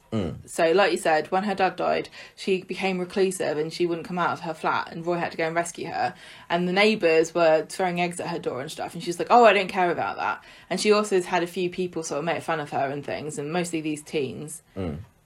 But I just think that she wasn't worried about violence at this point. Well, after this, Summer gets fed up and wants to go home. Kelly's still going to say it's stay, and Nina decides that now's the time for her to make an exit. I think she starts to get more nervous as it goes along. Yeah, because this is when Corey starts goading Kelly into or egging her on to slap Nina, and that's like, oh, you're not going to let her talk to you like that, are you? Yeah, exactly. You're not going to let her, because Kelly's like, oh, you're patronising me, and then Corey's like, slap her, and it just kind of comes out of nowhere. She gives her a right smack around the face, doesn't she? Which was quite shocking, a little bit socially distanced, but that was... Yeah, Kelly slaps Nina around the face because Corey told her to. Nina's reaction to it was, I just loved it, when she's just like, good night, everyone, thanks for the chat, see ya. And I just love how it did. She just shuts it down. She's like, I'm not going to react, because she knows that if it does, it gives them fuel, because she's had experience of this in the past. So she's just like, see ya, and then goes. I think she is scared at this point. But she's scared at this point. So she got slapped. But I'm telling you, I don't think she thought, because when she turned up, she could tell that someone didn't want to be there, really, and she knows what can happen to girls when they're around boys who are getting drunk and they don't want to be there. Well, it wasn't until she got slapped that she started to walk off and get chased that she started to think this, because she knows all these people. She does, but she also knows that they're nasty pieces of work and they're drunk. And there's a difference between knowing someone's a nasty piece of work who calls you a silly goth and thinking this person's going to kick me to death. I don't know. I don't know. Okay, well, then we disagree on it. Yeah, that's fine. So anyway, she and Seb kind of leave hurriedly at this point, and the others give chase. This is when I was getting really nervous. Yeah, and feeling you could see weird in Seb's eyes that he was nervous, but she was there trying to reassure. She wasn't reassuring him, saying it was all fine, but she was like, if we're quick, we have to keep going. It's going to be fine, but let's go. So she's kind of taking control of the situation for him. Loved it. Stags and Hens still having fun. Meanwhile, Abby does a speech about how great all her mates are. I don't know whether this was the time when Debbie was pretty cool. She did have some mucky story or something. She looked a bit like Pink, I thought, with her hair all up like that. I can't remember what the story was now. I was really happy to see that she and Abby had definitely made up at this point. Yeah, definitely. So they're rushing home. They're rushing home, Nina and Seb, and Corey and Kelly are calling out behind them. They kind of emerge from behind a bin, don't they? Yeah. And they're going through a tunnel that looked like... I'm not sure it was a tunnel, whether it was just a dark... It's just a dark canal path. And Nina's trying to say, look, we just got to keep going, act normal, don't react, don't... And so Seb gets out his phone, and he's kind of shaken as he's doing it, but he's like, okay, I'm going to act normal, this is normal, I'm going to phone up Abby, leave her a message. Again, another big clue that things aren't going to go well, because there was going to be a scene I just want to say something, listens to that message. Quickly here about personal safety, especially to women. It can be, this is what, Seb picked the phone up because Nina tells him to act casual, because they don't want to look like they're afraid, because they don't want to trigger being attacked. And women will often do this when they think they're being followed by somebody. They'll pick their phone up, or they'll look at their phone or try to distract themselves to act like they're not bothered. That's a really bad move. don't do that because it distracts you and you're not paying properly attention to what's going on around you. Which he wasn't, because midway through the phone call, you get your one phone second out, he's on the phone, next he's down on the floor, face to the ground. So's Nina. the only reason, if you're worried that you're being followed by somebody, the only reason you should have your phone out is to phone the police. And Nina says to him, "Are you going to phone the police?" Doesn't she? Yeah. And he's like, "No, I'm just going to phone my mum." I think this is interesting because Seb is a boy, and again, this is more generalisations along the line of sex from me, but I'm a woman and I can only speak from my experience. Seb doesn't seem to me to be the kind of person who's given much thought to how one might react were they to be followed by people that they were scared of being attacked by. If you're a woman, you almost certainly have had this experience or have read about what to do or have had a plan in your head. So the fact that Nina was walking and trying to get away and Seb was like, "Oh, I'll get my phone out," and she thought he was calling the police because that's what she would do because she's thought about this and she's more aware of the danger than he is. This was just like a really subtle thing that like spoke to me about this scene and about the different ways that Seb and Nina reacted to danger based on their sex and their experience of life because of that Yeah. fact.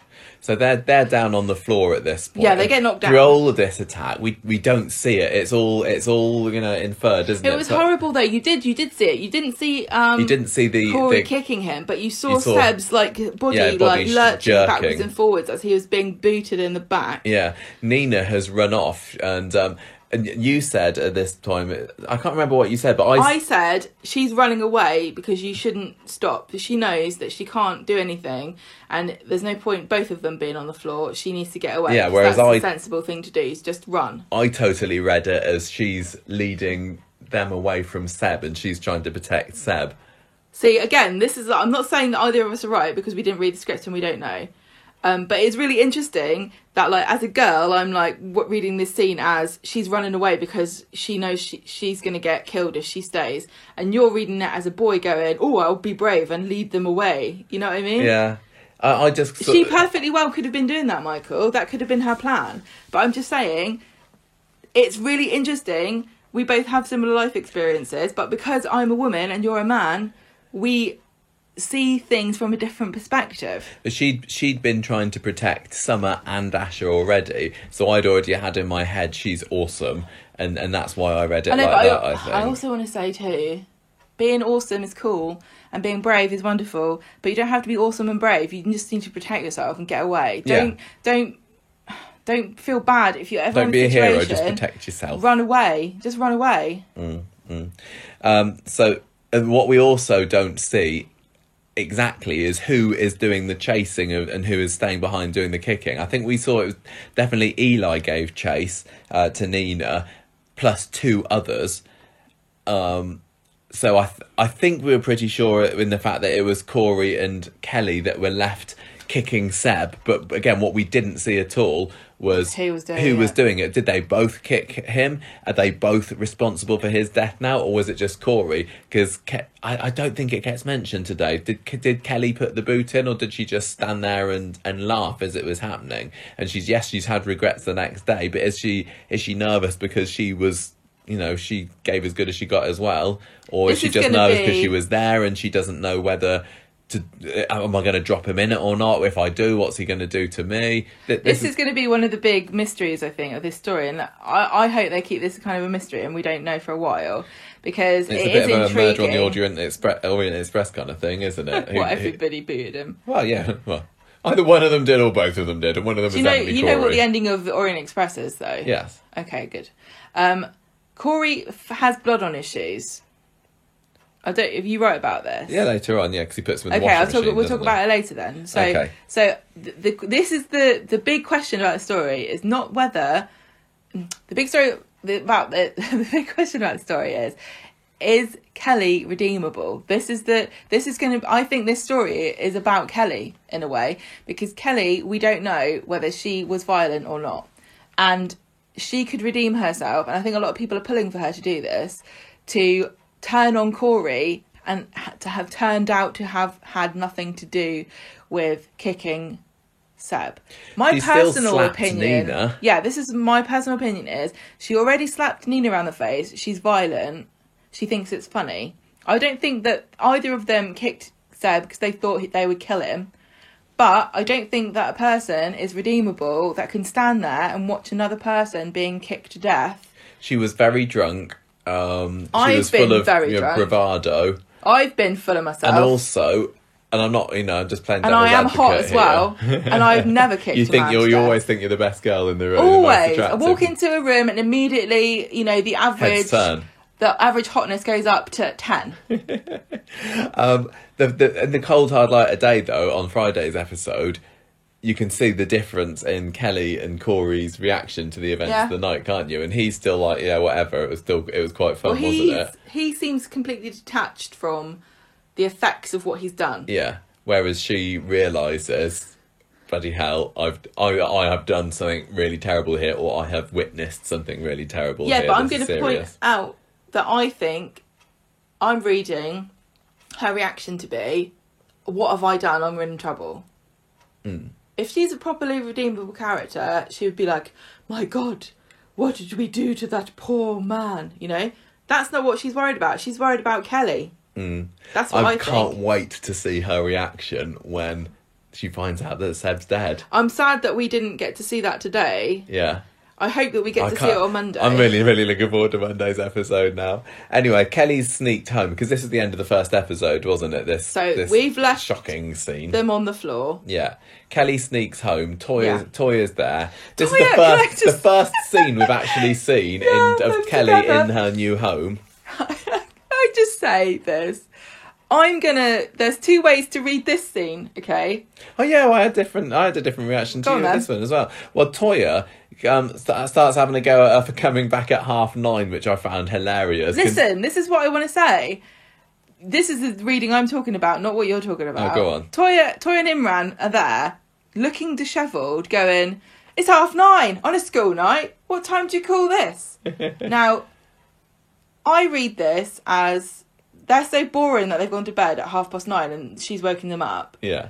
But if you're a bit of a Toya and Imran shipper, who knows what they were doing to dishevel one another in that bedroom at 9:30? Do you think they were like... Imran's hair was looking pretty, like like- his had his fingers, somebody's fingers run They through were like, it. It was a look, bit tousled, It's wasn't 9:30. She ain't coming back. She's a teen. She'll be out all night. We've got to get before 10 because I'm going to bed at 10. it? And I'm going to sleep, Imran. That's what it means, sleeping. I think it was more, it is late. And It and wasn't we are, late. It was 9:30. I think it was supposed to be just saying, look how, square On a and school boring night. these. But it was so funny because not long ago we'd just seen the episode from '97 where Yeah. Curly's complaining about the Battersbys playing music, and then they agreed to turn it off at 9:00, and then they put it back on at 10:00 or Yeah, whatever. they said it was and bluff for an so- hour. What are you moaning about? So I suppose we could say, well, Toya sees a young version of herself in Kelly, and she doesn't want her to turn into a boring counsellor come who knows what at the factory or something. She wants a different path for her, I don't know. But So what were you talking about the different readings then? I was talking about the fact that Imran then does this lovely speech about, we're not your parents, we just want what's best for you, la la la. Whereas Oh, Toya's yeah. more kind of tearing a strip off of her, saying, "Oi, missus, get yourself to bed. Don't Yeah. come home late. We're in charge of you. Yes, we're not your parents, but we're responsible." And at the end of the scene, Toya kind of gives Imran a look, which to me was just like, he is a better parent than me. He said the right thing, and I realised that I have been a bit of a cow here. I remember this conversation. And you said, I said, she's going, well, thanks, Imran. You've made me into the bad cop. yeah, it very well could have been that as well. She comes out. Kelly comes home and Toya quite rightly says, "What the hell are you doing out? They must have a curfew of some kind. You're out too late for a school night. You're in trouble." And then Imran goes, "Your life is but a series of decisions that you make, and the path you are on now is the path that will lead you to greatness. Now go to bed, Kelly, and dream of a better day." And then Toya's like, "Oh wow, thanks for that. You made me look like a right cow." Yeah. Whereas Well, she could have been. I thought she was thinking, no, we both have a go at her, and then maybe make her toast tomorrow. Yeah. No, I thought it was like Kelly, Toya saying, "I've wanted to be a parent all these years. It's been my dream and my literal dream for years, not like a normal Corrie dream, which I just make up to serve storyline my lifelong purposes. passion But I've for been a going week. on for quite a long time that I want I've to be stolen a mum. a baby. I think I could be quite good at it, really. And the first chance I get to, do a bit of parenting when my child comes home late, I'd completely screw it up. And Imran, who is just being, he wanted to be a parent as well, but it was really Toya's dream. I see. And he's better than her at it. You might be right. Yeah. I don't know. It's interesting that you can get different things out of the same scene. It's just that happened quite a lot in this episode, didn't it? Yeah. Lots of different reading. That's how you show it's a good one. It's a good old Ian Kershaw episode. This one, yes, wasn't it was. It was from both. More hen night, stag do stuff, nothing drunk. much. Anyway, Corey now is on the phone to Kelly. This is a bit later on. He's like, right, nobody knows anything. Nobody saw anything. That weirdo and her boyfriend will be fine, so keep it quiet. So I get the impression that he's been in situations similar to this. Maybe not that he's kicked somebody to death before, but he's got himself into the trouble and he's closing ranks, isn't he? He's like, right, wash your clothes. There's going to be evidence on there. He puts his bloody trainers in the wash. They start banging around. This is what makes me think Kelly also had something physically to do with it, because why would he be telling her to get rid of evidence? Yeah. I mean, it could just be to be on the safe side, but I don't know. You're right. I did think that as well. He says, don't call me again. We can't be in touch with each other. I mean, because for any reason the police might ask us, why were you calling me? The best if we just keep quiet about the whole thing. And he starts to pretend that he's been in the flat all evening, because this is when Asha comes home after going over to Amy's, he's like, where have you been?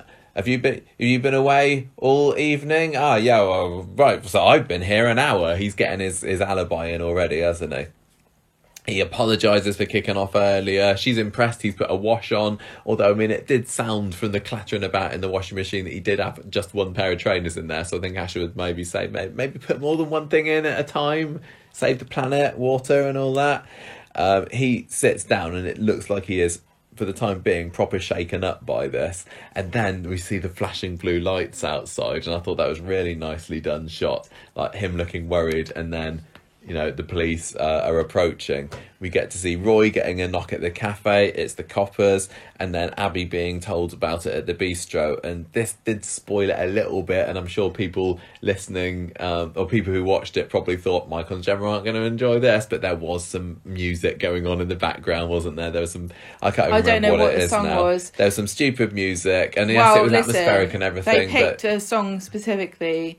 But again, this happens quite often with Coronation Street, where they pick a song and I'm like, oh, what is this? And then I go on the internet and everyone says, oh, I was so moved by that rendition of this popular song that everyone knows but you. That means something deeply to everybody, but somehow I've never heard it in my life. In any other drama, this would be perfect. It just didn't fit for Corrie. And what fit the worst was that it just kind of cuts out for the... unfortunately, because the advert break, they screwed that up proper. But I mean, luckily it was a minor blip in a otherwise fantastic episode. It's not going to be a 5-star week from Michael. It's not going to be a 5-star week for me because I didn't like Mondays as much. But it's going to be a pretty high scoring one, I'll tell you. I don't know what the song was, and I'm sure it was a really moving song, and God knows if it had some greater meaning to the situation that I.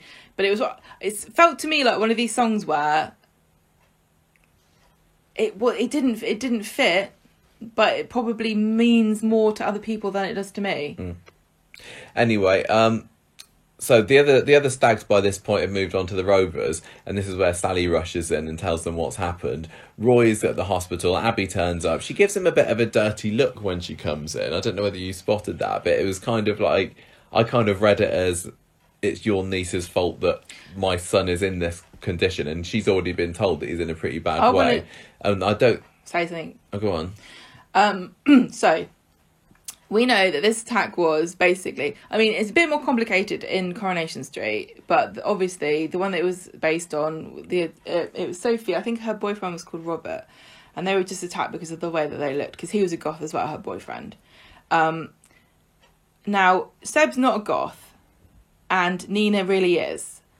And when the police were asking her on Friday, Abby, why would somebody attack these two? And she was like, who would want to attack them? You're being stupid. There's no reason. There can never be a reason. I just really wonder whether next week Abby might, in her grief, blame Nina for what she was wearing and say, why do you have to wear that stuff? Oh yeah, I think so. I think you're just doing it for attention, and now my son is dead. She's not going to mean it, but that's a natural... It would be a really natural thing for her to say. And I think the thing about Abby as a character is that she's so lovable and she's so vulnerable, and this is going to break her, that I think that people would forgive her I think for this. But I do think it's an important thing, because I think that you would react like that. Not only have we loved seeing Nina and Seb fall for each other so quickly and so wholeheartedly in the last fortnight, but also Abby also telling Seb, you got a good one there, hold on to her, she's great. Really liking Nina as well. Yeah. And I think... eventually, if Abby does do that, I do think eventually she will apologise to Nina. Absolutely, because absolutely. nobody can ever cause... There's nothing you can do or wear that means somebody has the right to attack and murder you. No. There's no excuse for it. Literally, nothing about a person's appearance should ever cause somebody else to react, and you can never justify it. But I can imagine Abby blaming her. Yeah. In a moment of weakness. Yeah, absolutely. So we learn... Because she's really emotional, isn't she, Abby? Yeah, of course, yeah. Just a bit. I don't know if you've heard of this character before. She's not been in it a lot. So we hear that Nina's got a craniotomy or something. She's got a bleed on the brain surface after being kicked in the head. And just hearing about, what the medical consequences have been of this attack was uncomfortable, because of it was described, we didn't get to see her being attacked, but it was almost worse to hear about it, I think. So the nurse recommends that Roy go home until they have some news, but he wants to stay, and then he gets given her the bag of all her rings and things, doesn't she? Oh, doesn't he? Is a nose ring, and that was another thing that they were talking about when they went to the wasteland, and some of them were saying, "Oh, well, have you got anything else pierced?" And that's proper manky having that done. That feeling of being in a situation where people are goading you and you don't know how far you have to play along before something's going to snap. Yeah. And you're hoping that you can humour your way out of it. So Roy says, is this for me to have for a short while or for me to keep? And it's like, oh my gosh. He was right to ask this, because one thing I will say is when the doctor came and told Abby what happened to Seb at the end of today's episode, she took her time to work up to it. She did a bit, didn't she? Well, yeah, we'll get to it. Yeah, we'll get to it. So anyway, Abby is with Seb in the hospital room later, and he's all hooked up to the machines and everything. We learn that he was conscious after the attack, and he used Nina's phone to call the ambulance. And he's also received a significant number of blows to the head, but they're told we can be fairly optimistic about his chances of recovery. And I was watching that going, they're being told he's going to be okay, are they? Indeed. They are keeping him sedated for now to allow the swelling on his brain to ease. Then we get a minor appearance of Ardy this week. He tells Asha and Corey what's happened. Corey obviously has to act surprised at this point. I really thought Corey did an excellent job of covering his tracks here, because he went, that could have been us. Yeah, that was just close to where we were. I don't think you would thought... I think that was actually really devious. I don't think most people would think to have said that. Yeah, he's got this all planned out. He is devious, isn't he? Yeah, exactly. Then we had quite an interesting scene where Roy's talking to the camera. We know he's talking to somebody, but we don't know who's there sitting with him. And he's not on the screen. Yeah, he is. He's not talking to us. No, he's not talking. But he's talking to someone. But he was looking into the camera. You don't know who it is. It would be a little bit, but it turns out that because there's a lot of Roy monologues in the next couple of episodes, aren't there? It turns out that Carla's there, and it kind of made sense that she was there, but she was there for one scene, and I don't think she particularly added very much to it. See, the scene before then, Corey's like, "Oh, that could have been me." And this scene, Carla's like, "Oh, that could have been me. I do look a bit like a god. I always wear black. Maybe I should branch out." Anyway. No, this was awful, because he was dispassionately listing the effect. It was what had happened. pretty horrific detail going- he was telling her, because it's all because he has his notebook, doesn't he? Yes. When he's told about it, which was also gut wrenching, and it's so in character. He wants to be in control. so he well wants written and to. directed. He wants to know everything. No, I think this was him going, I don't know what I'm doing. I have got no control over the situation, but what I can do is get my notebook out. Yeah, exactly. And so when he's doing this, this was really, I said this on Twitter as well, this was so well written for the characters, because you've got Roy going through in a very logical, flat tone, explaining to Carla what had been done to Nina and what the effect of that was. And it was incredibly horrific, but he was just saying it in such a matter-of-fact tone. But he also recounts to Carla that he feels like he's failed to look after her. Yeah, because he promised Richard, his brother, that he would look after Nina after he died, and he feels like he's failed her. Yeah, and Or failed him, I suppose. the fact that the actor can read this out in such a flat tone, but also make us know how emotionally affected Roy is by everything that he's saying, is masterful, honestly. It seems so effortless. Yeah, as it well. really does. It doesn't feel like any thought or anything was put into this. It's just Roy. Yeah, But there's so much. I don't know. Is it hard work? it's perfect. He nailed it completely. He's been in this role for 25 years David or so Nielsen. now. David Nielsen has, so he should know the character inside and out. But that he just knocks it out of the park every single time. he really because does.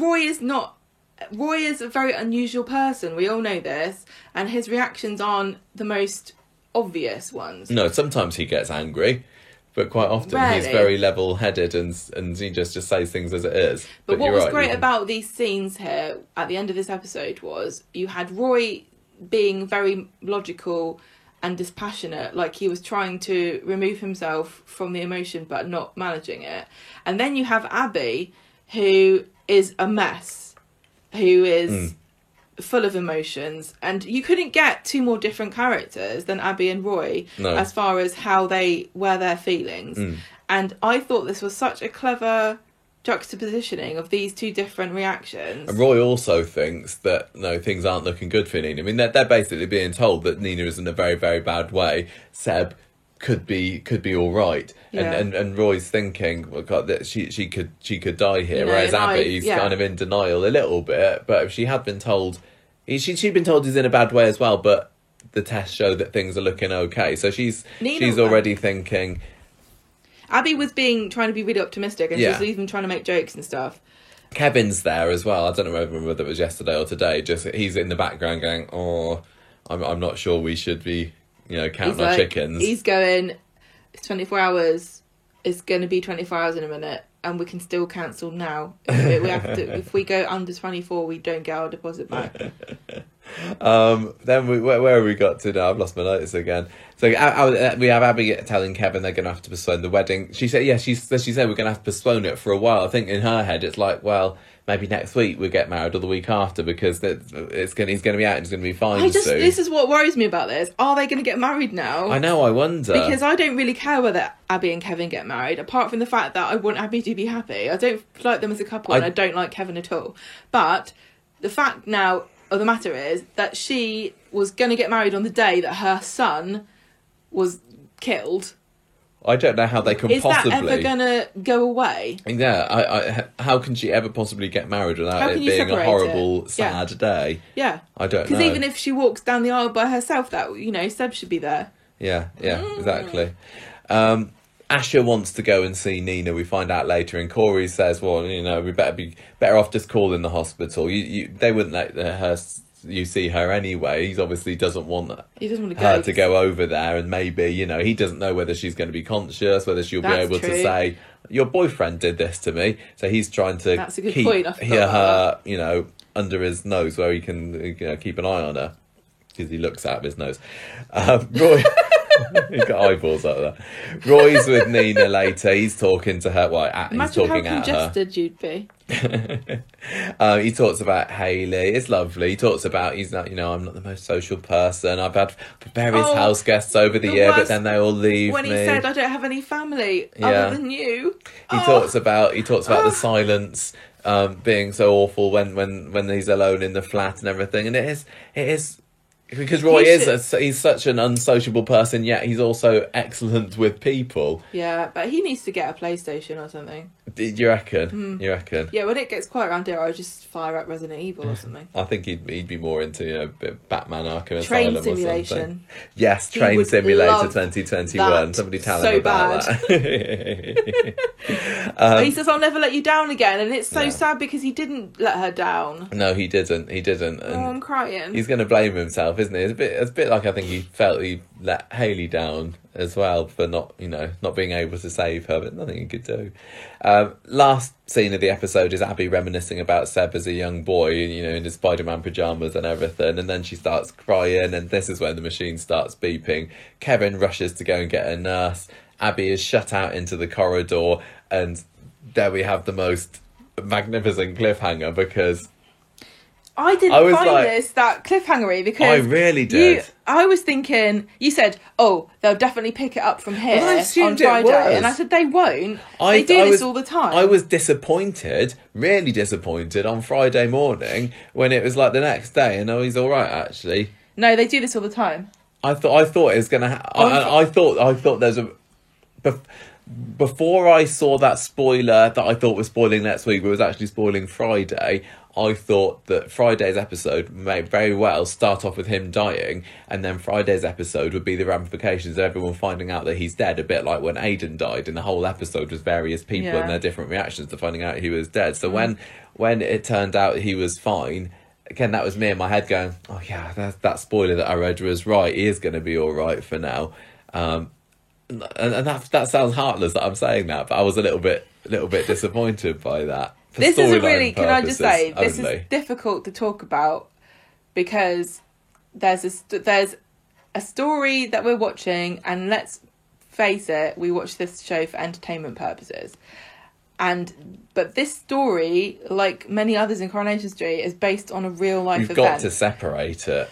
You have to separate it, and we don't want to be insensitive, but you really have to separate the two things out. Yeah. Because the main thing is to get the message across, the story has to be engaging and entertaining, and you can use the word entertaining and sort of think of it as like a dirty word when you're talking about something like this, but entertainment is what they're trying to do. Yeah. It seems like a frivolous word, but it isn't. It's about being compelling, and it's about Get people giving a talking. message to people, and the way they're getting it across in a way that it hammers it into your brain. And it's done that for us. Oh gosh, yeah. But at the end of the day, it's also a story about fictional characters. Yes. So- Friday, Gemma, I'm passing it back to you. I've got to blow my nose because I'm like crying and stuff. This is live crying on the podcast. Can you hold this box? Here's a box of tissues. There It's you got a go. panda on it. Blow your nose, just Right, so hang on everybody a sec. knows. I'm not going to censor this. It's sad. This is live emotion. Oh, I don't want to cry. Okay. Right. The next day, Seb has got some worrying results from a CT scan. Abby is worried, and everyone's like, the wedding, well, she's like, everyone's going to expect the wedding to be happening. And she's like, Seb, wake up. Then... Did she mention here that somebody, is it like Emma's going to come and do my hair or something? Well, Okay. yeah, because she doesn't know who knows and who doesn't know. Yeah. I imagine that everyone's been told or knows by now. Oh God, but it's this going to is be the sort of so thing that sad you when worry. Emma gets told this. It is going to be another case of I don't think Emma's we're gonna being get to used see to it. cry. I would like when love to Eccles see her died and find out, everything. but I don't think we will. I Because think we she might. loved his gravy waterfall hair. Yeah. I kind of do and I kind of don't, because I don't want her to just I would just imagine her just be crying. haul behind out her. Ali Mardell because she's good when she turns on the waterworks, and she is. She's brilliant. But I need Come more on, this is funny going Emma. on. She pleads with Seb to wake up, and then she gets this voice message from Seb, which has just come through, because bloody hospitals.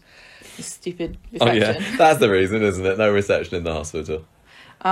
It comes up, she listens to it, and I don't really hear what it was. Oh, it was just him saying. It was the Well, we you heard all him when he made you, it, You yeah. must be drunk. Hope you're having a good hen do. That She kind turns of it thing. off. She doesn't want to listen to it right now, but it will be a clue later. You best believe that. Meanwhile, Nina's had a good night. She's not been on the lash. She's been having a rest. I read that sentence without really comprehending it till I got to the end. I was like, you had a She's good not night. Doing died. what? Yeah, well, that's all you can ask for, isn't it? Roy stayed over. They're withdrawing the sedatives, and she's going to become more alert in a few hours.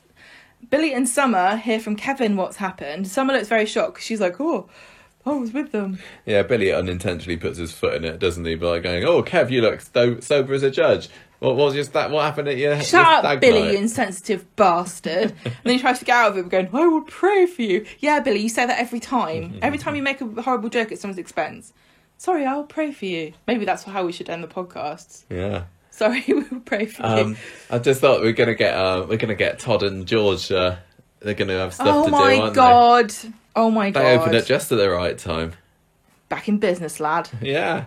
And God, I hope Todd's not going to try and upsell Todd's like, right, Abby. she's going to love this mahogany number we've just got in. He's Oh like- no, He's like, I know please. that Abby hasn't got any money. What's the point? Are they going to have Seb on a slab? Step on the slab, maybe. They're going to, aren't they? And Abby crying over him again. I don't know. They did show his dead body at the end of the episode, didn't they? But he's not really dead No, he is not really. because the actor. Yeah, he's is tweeted alive. already, Harry, yeah. He just had that snake in his bathroom, and now this. Not having What a a good year. year, is he? Maybe that's how Ian McLeod tells you you're out the show. Just sets a snake loose in your bathroom. Yeah, the old producers invite you to the office, but Ian McLeod, he's like- trying it differently. Oh my god. Okay. It's like the delivery in Kill Bill 2, isn't it? When Yeah. when Al gets the black mamba in the suitcase. Right. Asha and Dev are coming to terms with the fact that these people have been attacked, and they're on speaking terms again, which is nice. And Asha's gone round to see Dev, and Asha discovers where the attack took place, and she was surprised to hear about it. And she's becoming We were near there. she's becoming a little bit of a mini detective this episode, isn't she? Yeah, but she doesn't want to believe it, does No. she? It's the opposite. She suppresses her suspicions that Corey is possibly responsible Corey. for this. Corey. She's the anti-Mulder. Corey. She's the anti-Mulder of this episode. She doesn't want to believe. So, Summer tells Kelly about what happened in the cafe, and she says Toya told her, and she looks worried, and she's like, I didn't see anything. And Summer keeps asking her questions, and so Kelly gets annoyed and leaves, and then she phones Corey and leaves a message for him to ring her back. Now, I don't know, I can't remember if you mentioned it in the last episode, but one of the things that Corey said specifically to her was, don't phone me or talk to me or text me. Yeah, it will look only speak in suspicious. person. We can only talk in person. He's so canny and sneaky. He knows all of these things are going to be evidence of phone calls between these two. Yeah. If they ever get found out, this is all going to be evidence used against them. So Asha returns to the flat. Corey's on edge. He says, well, I saw Seb and Nina before the attack, but I left and I came home not long after that. I don't know I wasn't there. He does come across as being very believable as well, I think. He's really manipulative. That's Yeah. why he's such a great character. Asha wonders if Eli and the others had anything to do with it. He's like, how could you say that about our friends? Eli would never do such a thing. I can't believe you would even accuse him. You're horrible. And Asha's like, oh, you're right, I am. I'm so sorry. How could I have ever doubted you? So this is a bit of gaslighting here from him.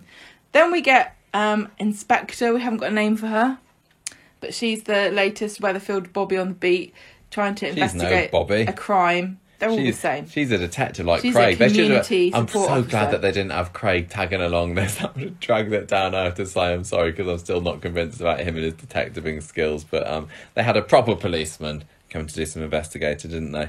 Yeah, we found out that there's forensics on the scene. Starts asking questions. This is where she starts saying about did Seb and Nina, were they on drugs or anything? This was a like really that? awkward thing to watch because the policewoman has to ask these questions. She just literally doesn't. She's not accusing anybody of anything, but Abby thinks she is. Abby takes it the wrong way, and she's like, "Oh, you've investigated me. You know my background. You're only asking me because you know what I used to get up to, and you're insinuating that it runs in the family." And then she goes, and then oh, it's so sad. What she said, Seb was gold. Seb was gold. So she's saying, yeah, I screwed my life up, but he was actually doing what he's supposed to do. Sally comes, Abby sobbing, talking about what a waste it is. The doctor comes in and she wants to do brainstem tests on him. Corey comes over to the flat to see Kelly, and this is Toya and Imran's flat. Yeah. And Toya's like, I think that Kelly's been hit quite hard by this attack, so go carefully with her, please. I'm bumming off to the co-op to buy some aubergines or something. Corey warns Kelly to keep her mouth shut, but he likes the fact that she's got a sad face on because it's very convincing. And she says, actually, it's very genuine, but we need to be careful of Summer because she keeps asking questions. Roy is sitting with Nina and he is trying to talk to her because he knows that the sound of his voice might help her to regain consciousness, or it might be of comfort to her in some way. He slags Bernie off a little bit, and then he says how proud he is of her, and she like wakes up, which is what I would be like. Magic. What's that? You're saying nice things about me? Carry on. Abby tries in vain, meanwhile, another contrast between these two, to get Seb to squeeze her hand. Yeah, because she has to go off so that the doctors can come in and do these stem. What was it, the phrase that she used a couple of times? Need to pop your bonnet open. Pop your bonnet open. What's going on. And she's like, just squeeze my hand. She's going to the doctor. Have you tried changing the oil? Yeah, that's all she knows, isn't it? So Corey finds Summer in the cafe, and he says, look, don't tell anybody about the joyriding. He doesn't say any of this in a threatening manner. He tries to be all kind of chummy with her, doesn't he? He's like, hey, Summer, we're friends, aren't we? I just want to tell you that you're going to get in trouble if you mention that we were in the car together, so just make sure you don't do it, okay? He's cool? like, you won't be able to go to Oxford if the police catch you. He's like, we're all in trouble here together, so let's just all keep quiet and we'll be fine, basically. Yeah. Yeah? Yeah. Abby goes to see Nina, and Nina's... at this point, she's completely conscious and talking, and she asks how Seb is, and she wants to go and see him. And Abby says he's still unconscious, and she's trying to remember what happened. And she says, I remember walking across the industrial park, and I remember Corey and his mates, but I don't remember what happened after that. I don't remember who attacked me. She's desperately trying to... I know. Molly Gallagher, she's just wonderful this week. There wasn't a person this week that was bad. No, I know, but just the gut-wrenching desperation of trying to remember what happened is like, and feeling that she's letting Seb down by not remembering as well. There's so much talent in this show, actors and you know the writers. Yeah. But the fact that she's mentioned Corey sets Abby off on one, because Abby's she's like, I'm going to go and find out from with him. And Roy's like, don't be careful, don't have a confrontation with him. But she doesn't care. Toya is quizzing Kelly about Corey and how he feels about the attack, and Kelly's like, oh, I've got a headache, leave me alone. Yeah, Toya suspects. Toya's like, something's going on here that I'm not sure about, and so she says, I'm a good listener, so you can talk to me if you need to. But Kelly's like, oh, I've got a qualification. Look, I've got a certificate on the wall. Good listener. Good listener, 100 metres. Toya Battersby, GL. That's got letters after her name. What's GL stand for? Good listener. Oh. I wasn't listening. You haven't got it. It's BA. Right, so Corey is saying, who's he talking to? I don't know. He's saying, Abby. Abby confronts him, and he's like, oh, well, I don't know. I've always gotten on all right with Nina. Seb's always seemed fine.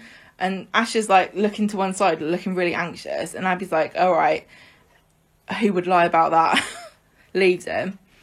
Nina, meanwhile, is upset because she thinks she's ruined Abby and Kevin's day. I mean, yeah, it wasn't your fault. So don't blame yourself. She wants to go and see Seb, and she's saying to Roy, I want to go see Seb, I want to get in a wheelchair and go see him. It's like, you can't. Like, I was looking at her going, you just can't get out of bed. That Nina isn't going to, mope.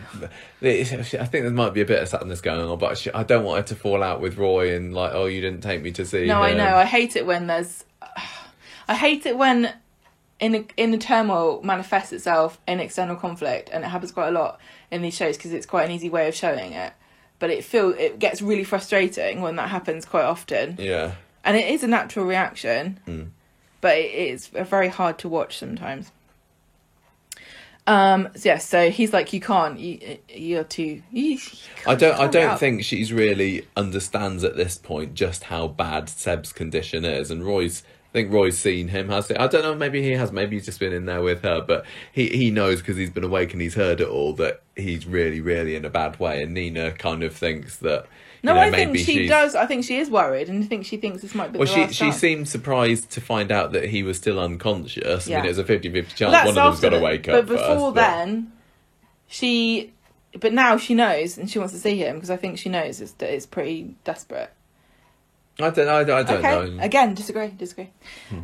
Back at home, Asha and Corey in the flat together, and she's saying to him, why did you lie to Abby and say that you liked them when you hated them and everybody knows? And he says, well, look, I just don't want to poke the bear. There's no point talking to her about this now. She's not going to hear it anyway. And also, Nina didn't like me. It's not just me not liking her. She didn't like me either. She might say it was me that did it, even though I didn't. She's got it in for me. And also, that was a horrible attack. I had nothing to do with it. But if the police ask if Nina fits me up, you have to say I was with you so that I've got an alibi. And she says to him, just tell the truth, Corey. Everything will be fine. And he says, you're so naive. He's so manipulative. He's so clever, though, isn't he? Yeah. Like, oh, Nina's going to say it was me because she hates me. Yeah.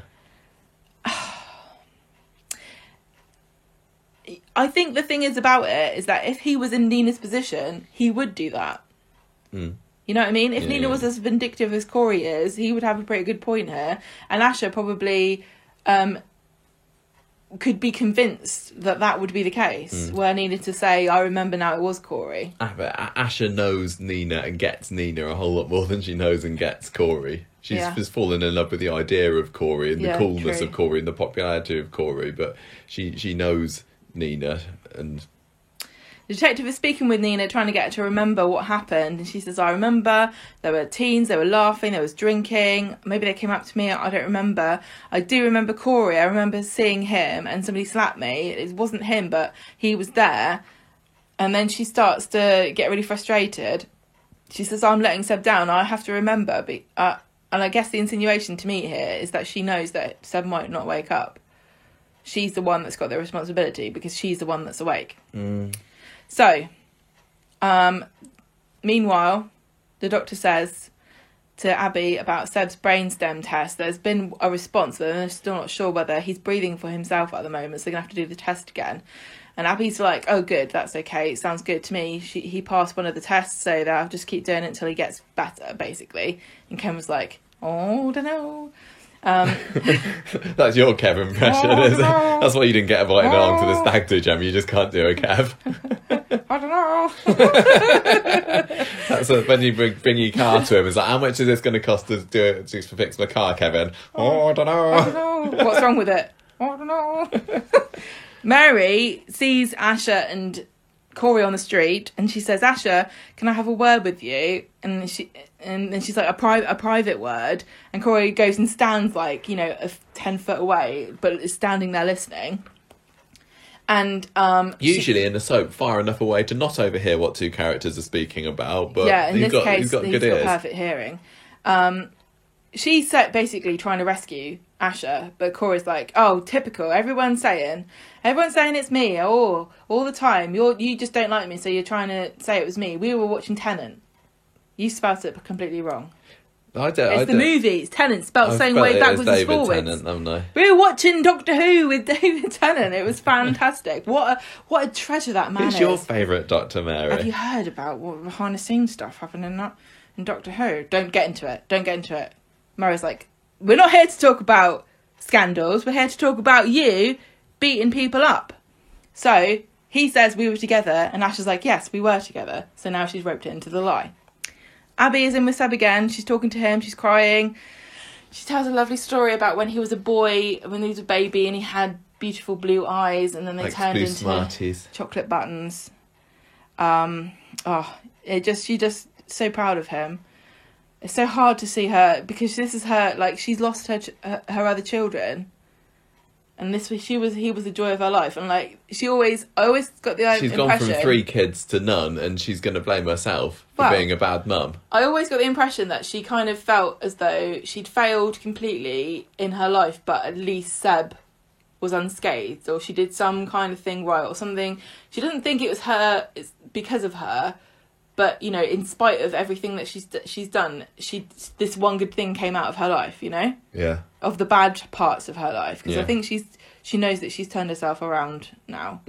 I just hope this doesn't turn into a drugs thing with Abby. I've just thought of that. I know. It better not. I don't want her to go back to drugs. I don't want it to be that especially story with again. with Peter There's so and many his other recurring things for this alcoholism. We story. don't need Abby to fall off the wagon and all.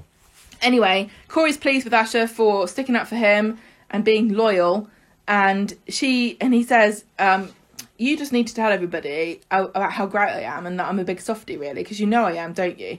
And you love me and everything. And she's like, oh yeah, I love you. And then she goes outside and she's freaking out. That was a really great performance. I was like, by why's she Tanisha. freaking out? And you said she's starting to suspect it was definitely him at this point. Yeah, definitely. She knows that she's got herself in deep at this point, but she can't think of a way to get out of it, so she's just finding herself, you know, being carried Escaping. along with it, and yeah, She's flowing with the river. yeah. She goes to see Nina in the hospital. He's asleep at the time, but Roy's there, and he says, "Oh, she's not here. You can't visit her." She's not here.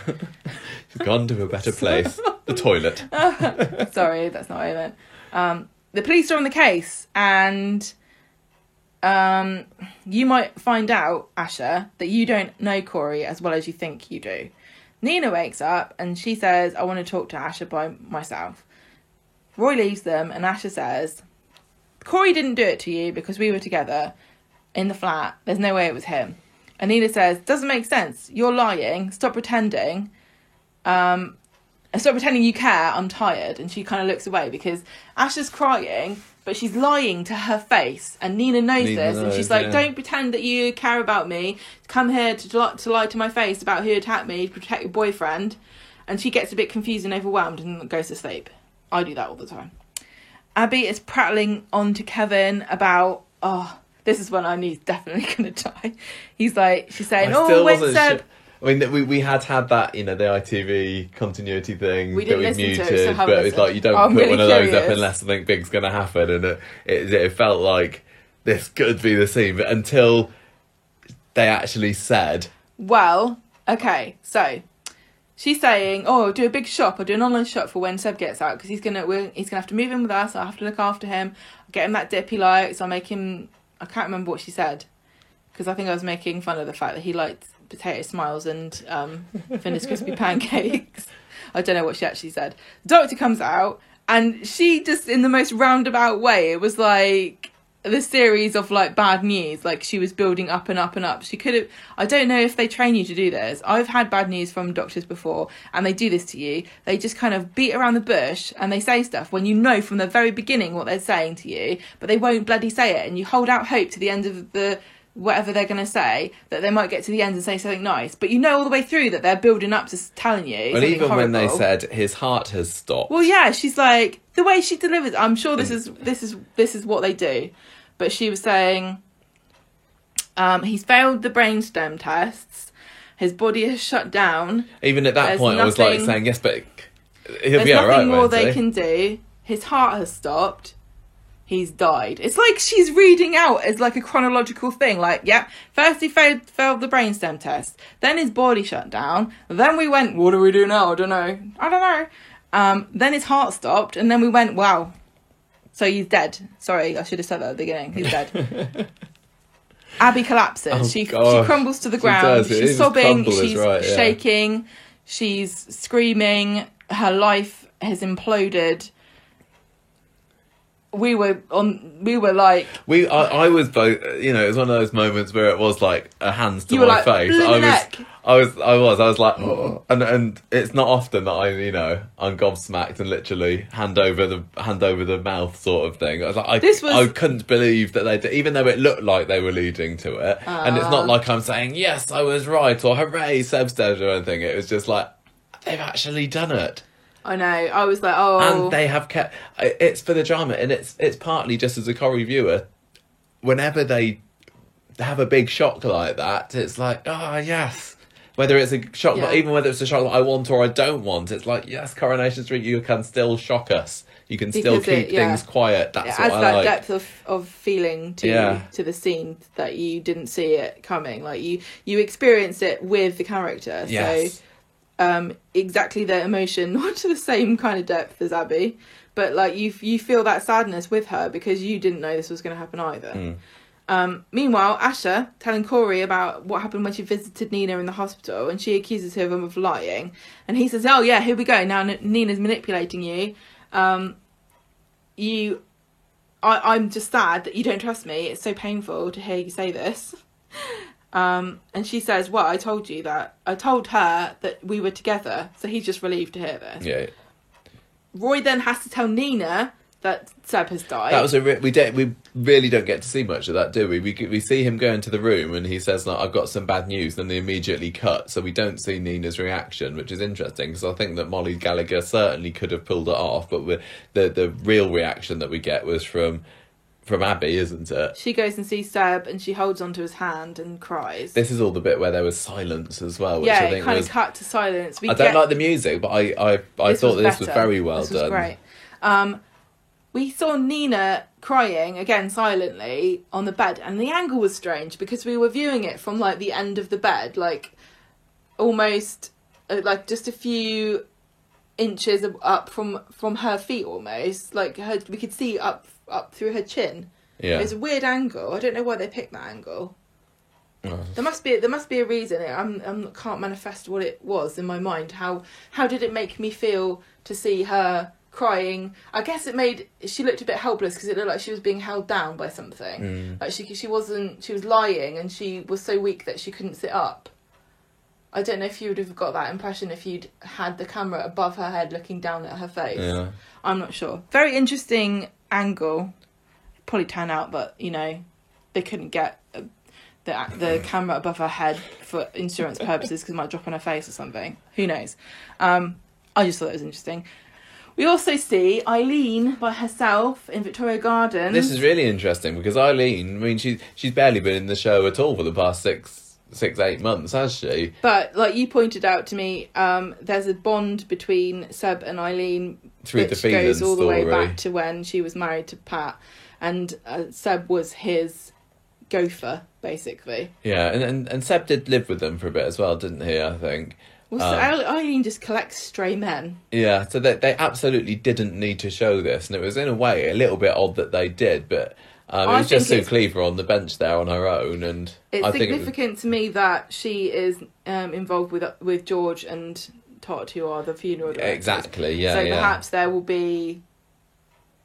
They're going to have to deal with the funeral, with the body, possibly, and it's going to be very difficult for Eileen. And I do love Eileen. I think Sue Cleaver's fantastic, so I'm looking forward to seeing more of that as well. She just cries with her hands covering her face, and we have a very far away shot of her, like we'll see her from the distance, from above.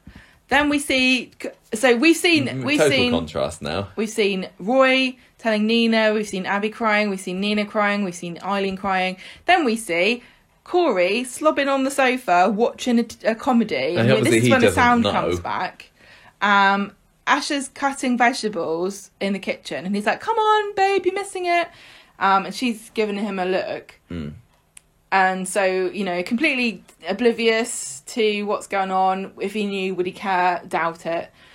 I think apart he from would. To worry about himself. Yeah. Obviously. That's the thing. Then I think the final thing this episode was Abby crying and telling Seb that she's sorry that she didn't protect him. I already said that she was holding his hand. The end. You don't get a very good listener. Neither of us. And that was everything that happened in that story this week. Just over 2 hours. Over 2 hours worth of stuff. This story good stuff. is one of these ones that makes me think I worry about this doing this podcast, because it feels like such a big responsibility to be able to talk about this story, to explain my feelings about it, and to talk about what really happened in real life and be coherent and make sense. And I don't think I did a great job at the beginning, but hopefully as we've gone through, I think we did an okay job. I think we did an okay job. Often when something big happens and you look on our Facebook group and people are like, oh, I can't wait to hear what Gemma and Michael say about it in the podcast, I think, oh my god. Well, everyone on our Facebook group often writes these very lovely, nicely really worded, eloquent posts. And I think they must listen to us going, we just jabber on. I thought that was a really good scene. What did you think? This is my funny storyline title. The acting was good in that scene. I thought they were all really good. It's a bit harder when you just act. It's very difficult to talk for 2 hours about something and without rambling. And we didn't make it, did we? So, apologies for our shortcomings in, well, I thought we did all right. For recounting what happened, but hats off, feet off, throw them in a pile. Last week it was me getting the words wrong. This week it's you. To Coronation Street, everybody, the whole team, this week, knocked it out of the park. This was Coronation Street at its peak, wasn't it? Oh yeah, absolutely This shows the power of soaps. This shows the talent that you have in the cast, and the storylining and the writing completely on point. We criticise very harshly when we don't enjoy it, but the same people that get slated by us for, you know, sometimes a bit of a dull week can still pull something like this out of the bag. It can't always be 5 out of 5 week every week, but this was incredibly close as far as I'm concerned. Fantastic, powerful, gripping, true and honest. Yeah. And a really important cause for us to talk about, particularly with how fragmented people seem to be. Especially social media brings out the worst in people, and I think if you only look at that, you might think that there's more hatred in the world than there's ever been before. I genuinely don't think so, and I think that if you want to combat it, I think the most important thing to do is to try to understand people. Yeah. In your heart, to understand people, even people that you don't like, even people that have different opinions to you, and just remember that they come to them as honestly as you came to your opinions, and they may very well be wrong about the things that they believe and think, but it doesn't mean that they're a terrible person. And completely, there's very, very few people in the world that are completely irredeemable. And most importantly, not just about what people think, but the way that they look too. Yeah. It's such a frivolous thing to be hung up about in this day and age. Especially considering we've all been wearing pyjamas for a year. Who's anyone to judge? So, what are you most looking forward to with this story now? Who do you want to see more of? What reactions do you want to see? What twists and turns do you want this story? What route do you want it to go down now? It's not really a question of what am I looking forward to, but rather what I'm anticipating to happen and I will find intriguing, right? I'd be very interested to see that's going to be tragic. Especially because I didn't even think of George and Todd being involved, but obviously why would you even have a funeral parlour introduced the month before you kill off one of the regular characters if you're not going to use them for that? I don't know. See, Todd doesn't really have a relationship with Seb at all. No. So from that perspective, well, no, I can't remember. The thing is, because he was involved in feeling, wasn't he? He's acquainted with him. He's acquainted. There might have been more than that. I don't remember. I'm trying to think of old Todd. They weren't in a relationship together. No, they were not. I can't think. I think they were like lackeys in common, right? Yeah, I'm going to say that. I don't remember anything specific about them, but I'm sure people will tell us. I'm sure the show will tell us. It's interesting to me that they did that story with Todd and the baby last week, and we haven't mentioned. Oh no, I've got this written down. I'll talk about it later. Okay. I just want to say, it's interesting to me that they put that story in before this one, because that story could have been Todd and Seb, but I think that would have messed up too much and derailed what they want. It's kind of diluting the story a bit too much to involve Todd in a side story about realising that it's not just fun and games at the funeral parlour. Yeah. So I think that he's I honestly already think that kind they of had to put taking that it in. more seriously Yeah. now in time for him Yes, to exactly. be dealing with something that's actually really, really close to him. Yeah. I just want to. I want there to be wall to wall Nina now. Really, I can't wait to see what she does next and what's her grieving process going to be. Is she going to shut herself away from the world again? Is she going to, is she going to renounce her gothdom, or is she going to double down on it, the darkness and everything? I'm really fascinated to see what happens. I'm kind of assuming that there's going to be some kind of reunion with her and Asher. But if it is, we don't need to rush into it. I don't want Nina to change anything about herself or No. even to question herself based Don't on want what her happened to, but- I don't think it would. I don't personally think it would be a bad move because I don't think the moral of the story is, oh, someone doesn't like the way you look, change it. I think to even have her question it. She's been attacked for it before. And she spoke last week about how core it is to her. Like It's not when just Seb a was dressed costume, up, exactly. It's She part said of herself. So even if she took the clothes off, she'd still be the same person. So I wouldn't like her to change. Yeah. But I also don't think it would be true to the story of Sophie. I don't think that's fair. And to change herself. I wonder how, we've not seen vulnerable Nina really before, have we? And when she was lying there in the hospital, when she was lying there in a hospital bed with her makeup off and everything, and she's pink. She looked, that was Nina at her rawest, and Nina is all about putting on a front and not acting phased and nothing bothering her. And I'm really interested to see, I don't want to say the more human side of her Vulnerable. Yeah, definitely. Her kind of The armor. bravado. Well, it's armour, isn't it? Yeah. I want to see a scene similar to when Jenny's done this, and so did Bet, where she puts a lippy on, like it's war paint. Yeah. Because it is for Nina now. She literally, it's like she's in a war against people that hate the way she looks. Yeah. Yeah. And that's her armour as well, of like, you've got to earn my... it's kind of like a test, like, can you get over the fact that I look like this? Because if you can, you're cool, and if you can't, then I'm not going to even bother with you. In a way, it's a really good arsehole test, just to see who's an arsehole and who isn't. When she first came into the show, I kind of thought that she would become less gothy as the time went on, because it's like, this doesn't fit, this character is too different. But now, they need to not double down on it, but they absolutely can't normalise her. That's not the way, Delete her. Yeah, exactly. They need to keep her like this. But it's I said before when she came in, I don't like, when I was a teenager I knew goths and stuff, but I don't know what it's like now to be a goth.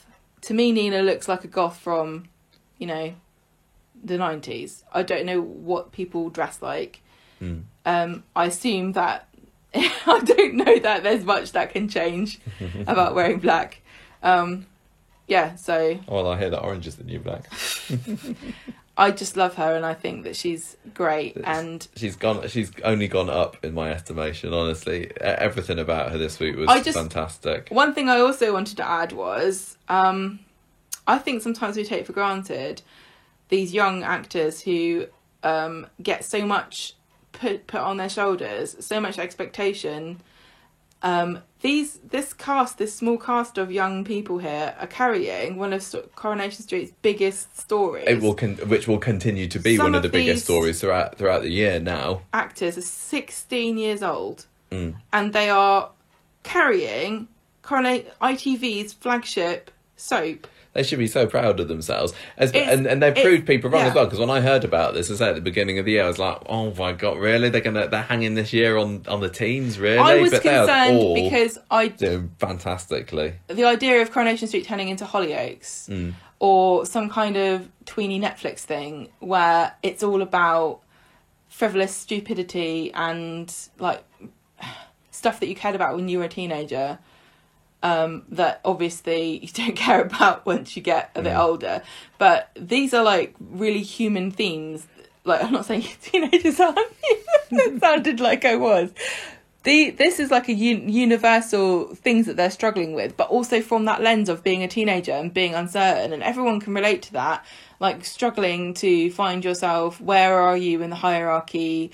the social ladder is a really important thing, and you know who's cool and who isn't, and lies and secrets and misbehaving, and one stupid night turning into a death and ruining these people's futures. For the best will in the world, Corey at the end of this is going to be in prison. Is for he? years. Is he not going to be killed? Or dead? And this is like I was saying with Jeff. I didn't want Jeff to be killed, and he was. I'm kind of saying now I don't want Corey to be killed. I think he needs to face justice, but the temptation of a soap to have soap justice, which means he's going to have some, you know, ironic attack, like he's going to be bitten to death by a swarm of bats or something like that. I don't know. No, I don't want to see that. I need to see him properly behind bars. The other thing that I was going to say that I was excited about the cast of these teens is the characters, the older characters, like the parent characters that are also going to be drawn into the story. Just with this lot, we're going to get more Dev, hopefully. We're going to get more Roy. We're going to get more Abby. Get more Tracy with Amy involved. We're going to get more Toya and Imran, hopefully. This could be fantastic opportunity, not just for them but for the parents as well. This does catapult Coronation Street into fairly new territory as far as leading characters are concerned. Yeah. The people that you just mentioned really haven't carried stories. No. Proper big banner stories. But they're all characters that I really like, and I think are definitely capable of it. So I'm really excited to see how much they're involved. I think it is more going to be about the younger characters than the older ones for sure. But I mean, even the chance to have more Imran and Toya will be wonderful, because we've always said that they're seriously underused. But it was lovely to see more of them this week. I know, more. Yes, I want more. Definitely. I think we've surely. I'm interested to see. I mean, with the Imran and Toya stuff as well, they are now fostering someone who potentially a murderer, or at least witness to murderer. I wonder how. I mean, are we supposed to think by this point that Kelly didn't actually kick, or are we supposed to not sure? Because I'm not sure. And if this mystery is kept for a while, like, did she do it or not? What I don't want is for her to have turned out to have done it, but not as bad as Corey, and she's really sorry, and she feels bad about it, so let's just let her off. I've got a feeling that they want to try and redeem her, because... The only way she can be redeemed, in my opinion, is if she ran away before he did anything. Which she didn't. We don't know that she did or not. Or we didn't see her being... We saw other people run away, but not her. She's still got to find out about her dad dying, so there's going to be some level of sympathy, isn't there? We're going to have to feel sorry for her at some point when she realised that Rick's dead. So I think that they might try and redeem her slightly, but she needs to face justice. She really, really does. She's horrible. She's vile. I know. I can't. But Millie Gibson doing a really, really great job at portraying such a cold-hearted cow. So, and also, will this, with Imran being a lawyer as well, what effect is that going to have? It's a little bit like, you know, Craig with his girlfriend in jail, and the what's that? I forgot the word. What are you saying? What? I don't know what you're saying. Yeah, Craig got his girlfriend in jail, so that's a bit compromising, isn't it? And now Imran, the lawyer, has got a murderer as a daughter, and what consequences is that going to have? That could be fantastic. What are they going to say when they find out the truth about her? What's Corey's dad going to say when he finds out about his son? Because I think he thinks that his son, you know, isn't so bad really, and he was like saying, "Oh, whatever he gets up to, it's you know, it's down to him. It's fine." I was also wondering, what would the story be like if Corey and Kelly were the ones that were beaten up? Because, you know, what if just, you know, we're all saying, isn't it awful, these people just getting randomly attacked in the street, they get killed, isn't it awful? What if we'd been led to hate these characters and then they'd be beaten up? Would we be saying, "Yeah, brilliant, they got beaten up"? And would we be hypocrites? What are you talking about? I'm just saying, it would be a completely different story. Parallel universe. Who would be beating them up? You're talking nonsense. I don't know what you're trying to say. Higher level goons. All right then, fine. I just wondering, Well, wondering. The final thing I want to say about this is about the real case of Sophie Lancaster and what happened to the people that attacked her. I don't want to say their names because I don't think they deserve to be spoken about particularly, but they were all charged with murder. There was 5 boys ranging from 15 to 16, and they were charged with murder and attacking Sophie's boyfriend Robert, but then some of the charges were dropped for different people, but they all pled guilty to assault with intent. And the shortest sentence that was handed down was 4 years and 4 months. And the highest sentence was 18 years. I don't think that any of that's long enough for killing somebody. Do you think For looking out different to of you. Kelly and Corey, it seems to me at the moment like Kelly's going to sing like a canary if she gets the heat turned up on her. The other thing I don't want to happen is for the whole thing to fall down because Eli or one of his anonymous friends who doesn't have a name turns on them. I don't like their involvement, honestly. I find it a complicated addition that I don't think we really need, because they're like the weak link here. We're going to have to assume that Eli and Goon 1 and 2 completely stalwart, keep their mouth shut, and it's only Corey and Kelly who are They're the main we need ones, to aren't be they? concerned about. Yeah, I mean, Eli, the fact that he is named makes me think he's going to be involved somehow. The fact that Summer kind of fancied him, I'm looking forward to seeing what Summer does next week, because she doesn't obviously know the details about what happened, but I think she knows a little bit more than... Yeah. I'm just really interested to also she's got see information that the police might find interesting. how at is the Amy moment. gonna fit into this. Yeah. And it's another thing that's really interesting is the fact how drastically this kind of set of girls has kind of changed over a very short amount of time, because Asher certainly wasn't a little swatty square before now. No. Summer was like the ultimate, like, oh, she's the downer, why'd you bring her along for? Now she's the one that's staying while Asher goes home. And Amy, who like was for all intents and purposes a serial killer in training as a small child, is like the goody two shoes who wasn't anywhere near Yeah, keep it. me out of it. She was like, last time we saw her, she was going, Asher, do you want to revise with me? She's like the daughter of a murderess, and she wasn't anywhere near it. Right. But we can all agree that Kelly is evil. Yes. Not as evil as Finally. Corey, though. Finally, Corey's worse. vindication. Um, Is there something else that happened this week? no, I think there was other things that happened on Monday in our Sharon confidential information, but it all kind of... It feels a bit like, a bit campy. Who cares, and yeah. Who cares? And this is the story that we were saying was great last week. We were saying how awesome Sharon is, and I still think that she is. But I mean, compared to everything else this week, it's like... Well, this was Honestly, who also... cares? All right, go on, tell me. But I didn't think that much of this, really. So we got Peter in hospital on Monday. He's been taken off the transplant list, hasn't he? And he has a look at this address of the secret hidey hole that Nick and Leanne and Simon are living at, just to remind the viewers that he has got this information. Leanne's been awake all night. She's been on guard because she's convinced that someone's going to come round to get them. But she promises Nick, I think, is that right? That nobody except the police know that they're there. And I think Simon's going, oh, Peter knows. Adam, meanwhile, is telling Sharon what happened with Peter's operation being cancelled, just kind of passing time of day, really, by mentioning it. And she immediately phones this fake, I think it was the fake porter guy that she was phoning, the one who attacked Peter last week.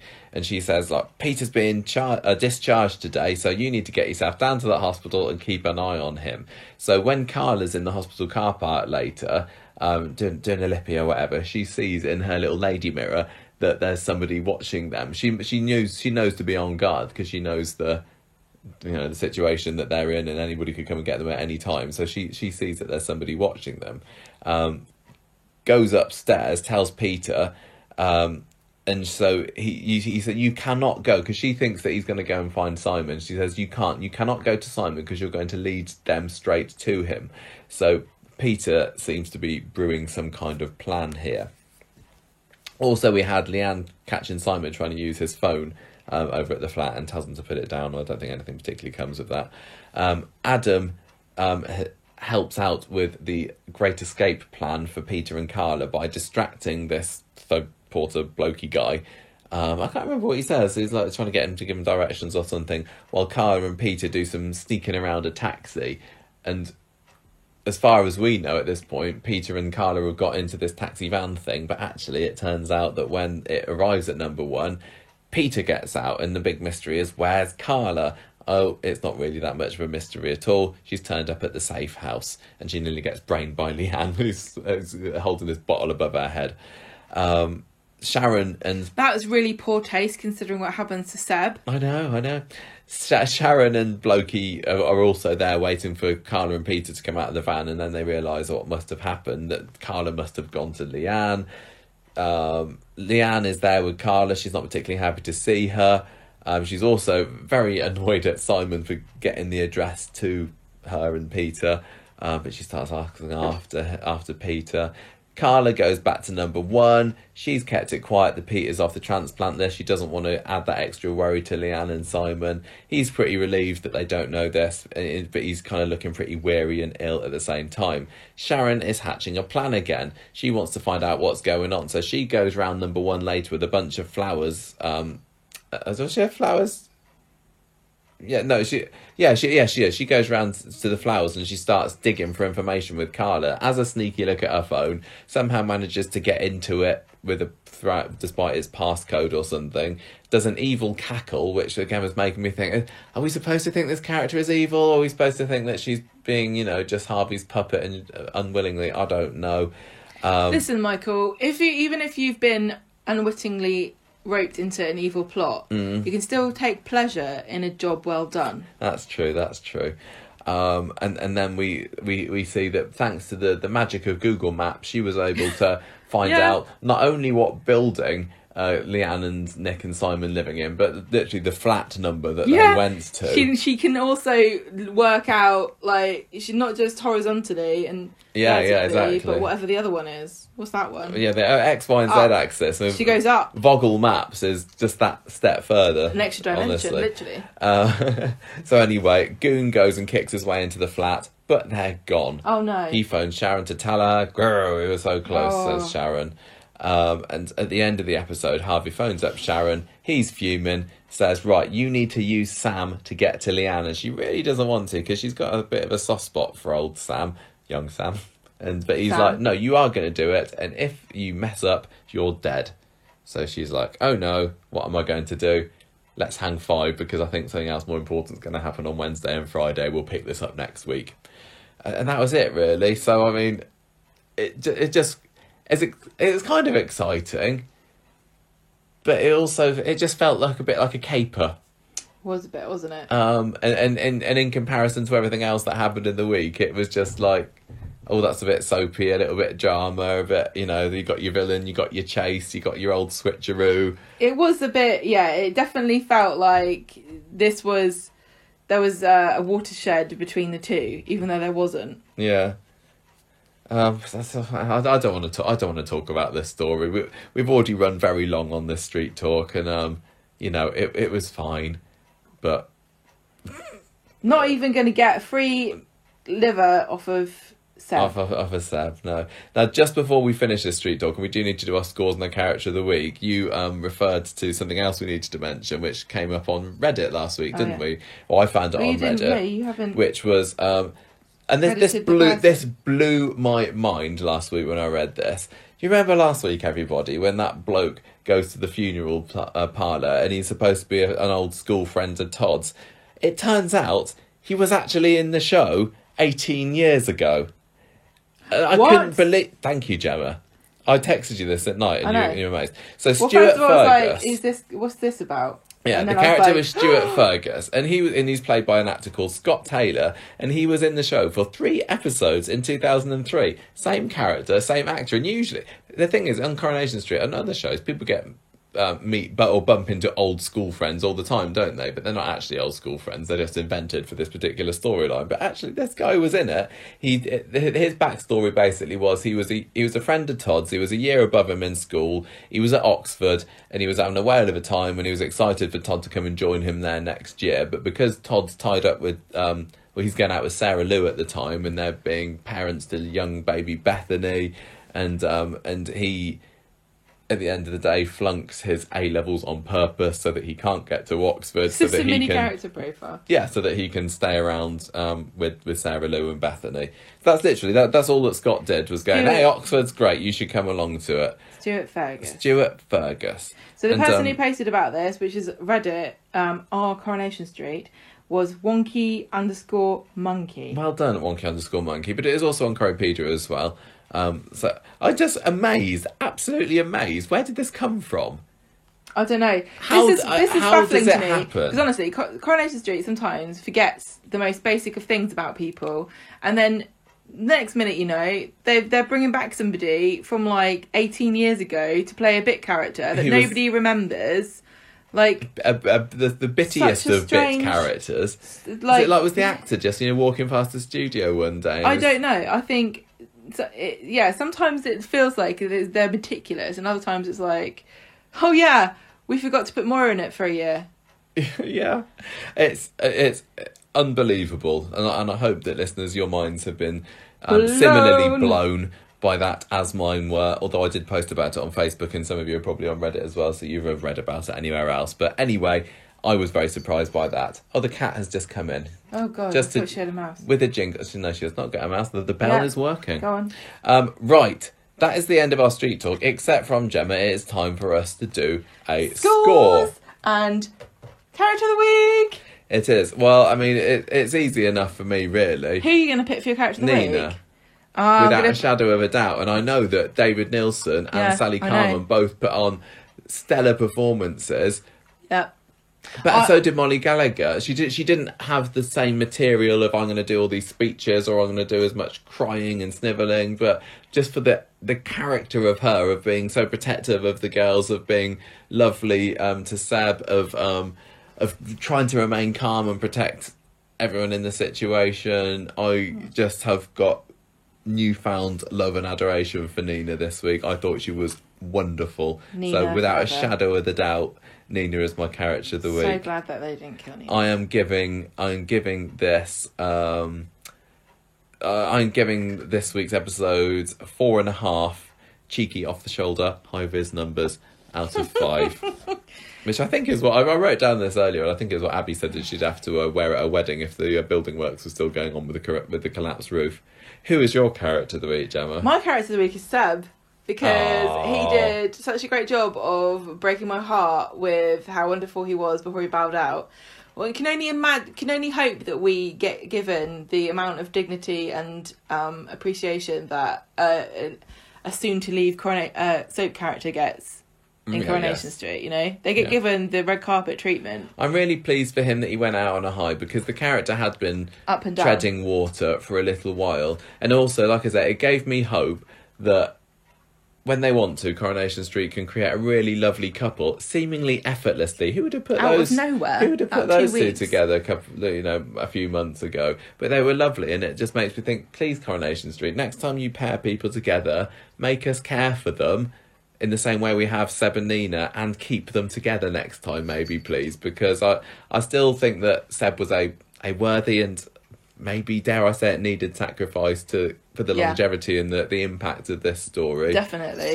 But yeah, next time maybe let's have a lovely romantic relationship and keep them together, please. What are you scoring it?